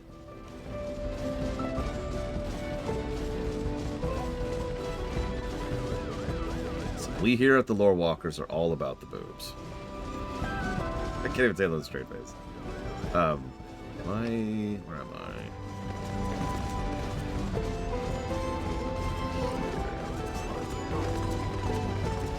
Yep, 80 years and there's still a fire scorching the land. Which makes sense in lore if what happened was all of the fire ether there just got concentrated to the point where it hasn't dispersed yet. Hypothetically, then, we now have a way to get rid of that. We don't need to just pour water over it. What we need to do is bleed the fire ether out of it, right? And that's, once again, the value of understanding how a setting works. We can look at that and say, how do I fix that? And we can speculate on the matter. We can even speculate why it's happening to begin with. I mean, you've seen my healer outfit, Rex. And I am quite fond of this. This is not actually... I can't show the different colors, but I got 3 colors depending on which healer I'm on.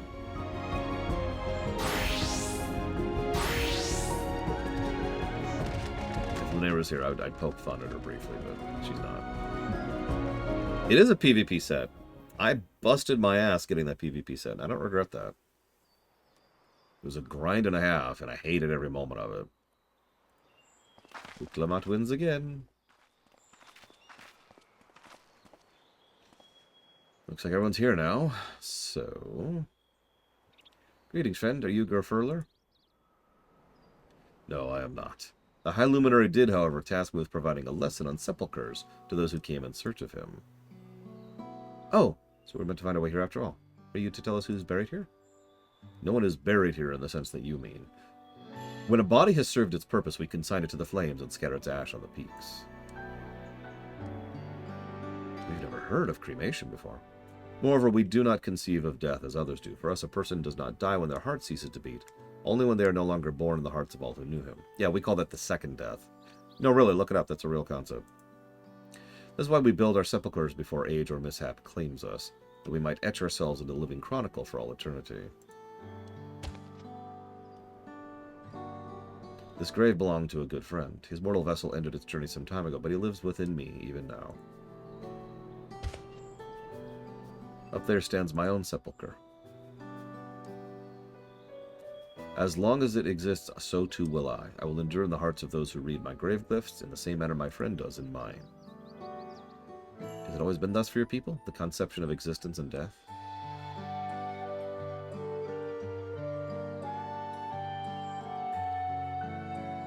Continue along the path to the indelible patch. That sounds like a no.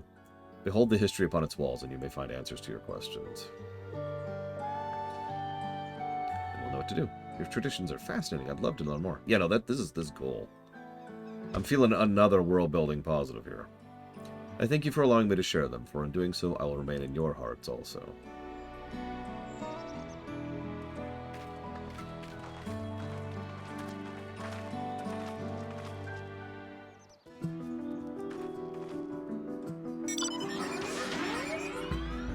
That's your astrologian, Bregman? Wow. No, it makes sense. I like it.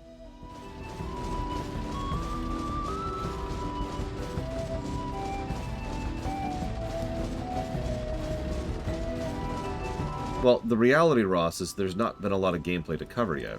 We're not covering the classes at all, because that'll be done part of the patch content, right? And so, quests aren't really gameplay in FF14, for lack of a better way to put that. That doesn't leave much. Most of the interface and HUD stuff, that was all done a while ago, right? Like, that's part of FF14 as a whole. So that's not really part of the expansion. We haven't really seen any new features, so that hasn't been a thing. And yeah, that pretty much just leaves dungeons, trials, and individual bosses, and that's kind of it. That's the reality of it.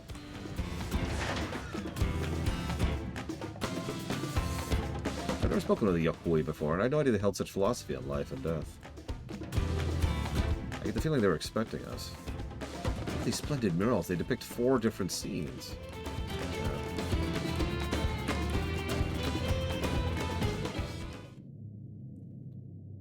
Hello, a fellow I met at Proof suggests we come here.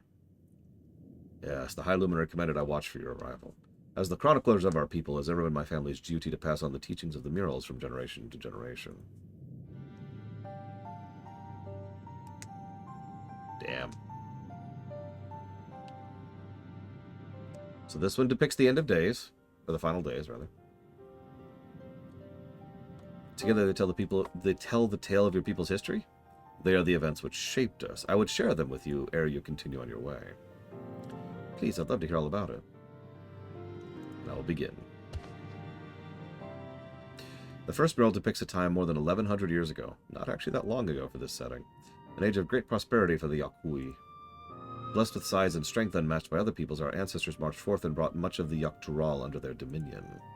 Then when all before them had been conquered, they turned their gaze northward, seeking to expand their territory and power. Here we see the expedition to Joktural. Unable to cross the strait by ship, our forefathers set to building a bridge to the northern lands, a grand labor which consumed the greater part of a century. Zogor the Boundless. We still make use of that bridge in Tuliolo for travel. I can't imagine the patience and dedication it took to complete a work of that scale. But I've never heard of any Yokui living in Joktural. What happened to the ones who went north? Look upon this next mural and behold the answer. Translation. Shut up! Pay attention! The scene suggests that many giants perished all at once. What manner of enemy could repel the invasion? Bleeding eyes, apparently. A foe unnamed and...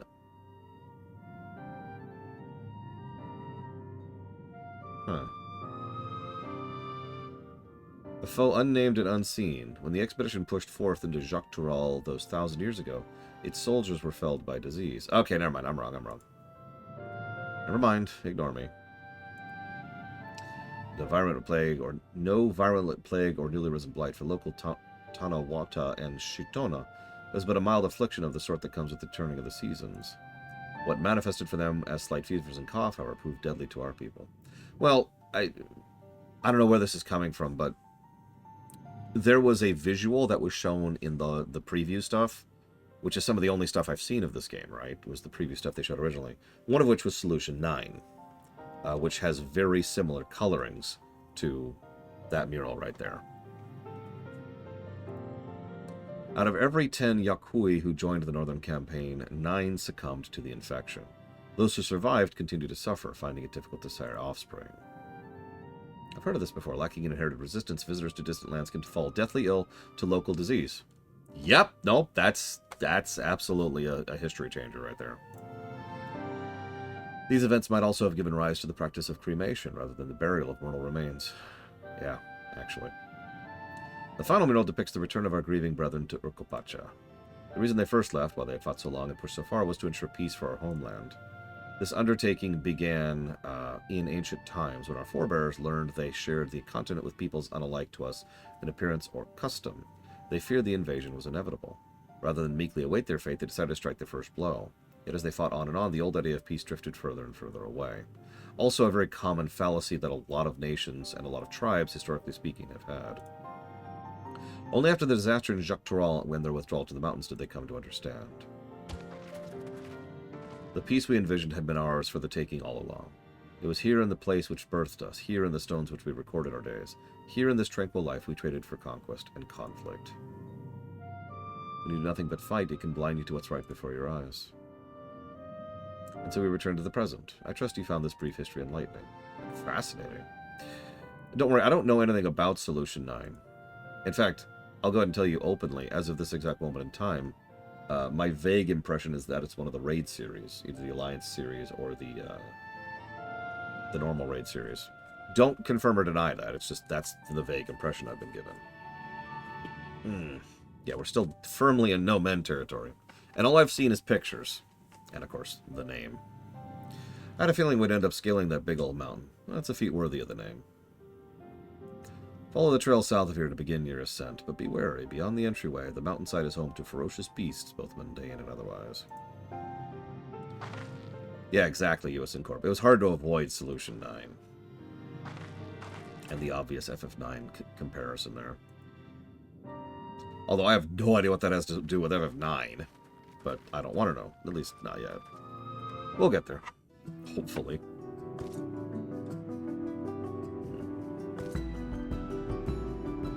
Side quests! No! Before we do side quests, gotta do something even more important than side quests.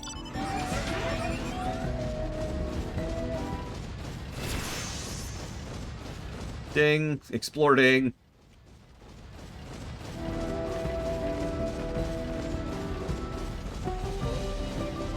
I guess it is lunchtime.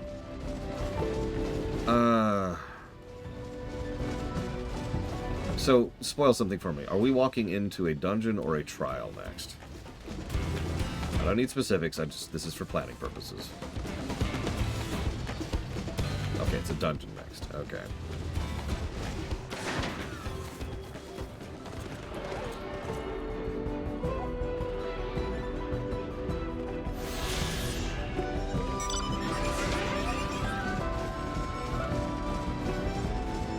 In that case, in the interests of everything, I think we'll go ahead and do that after the lunch break.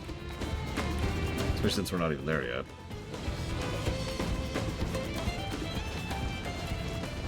I will, of course, be looking for volunteers if anyone wants to join me. Mr. Red, Lunarith, and Braglin will get least priority because they've already been present.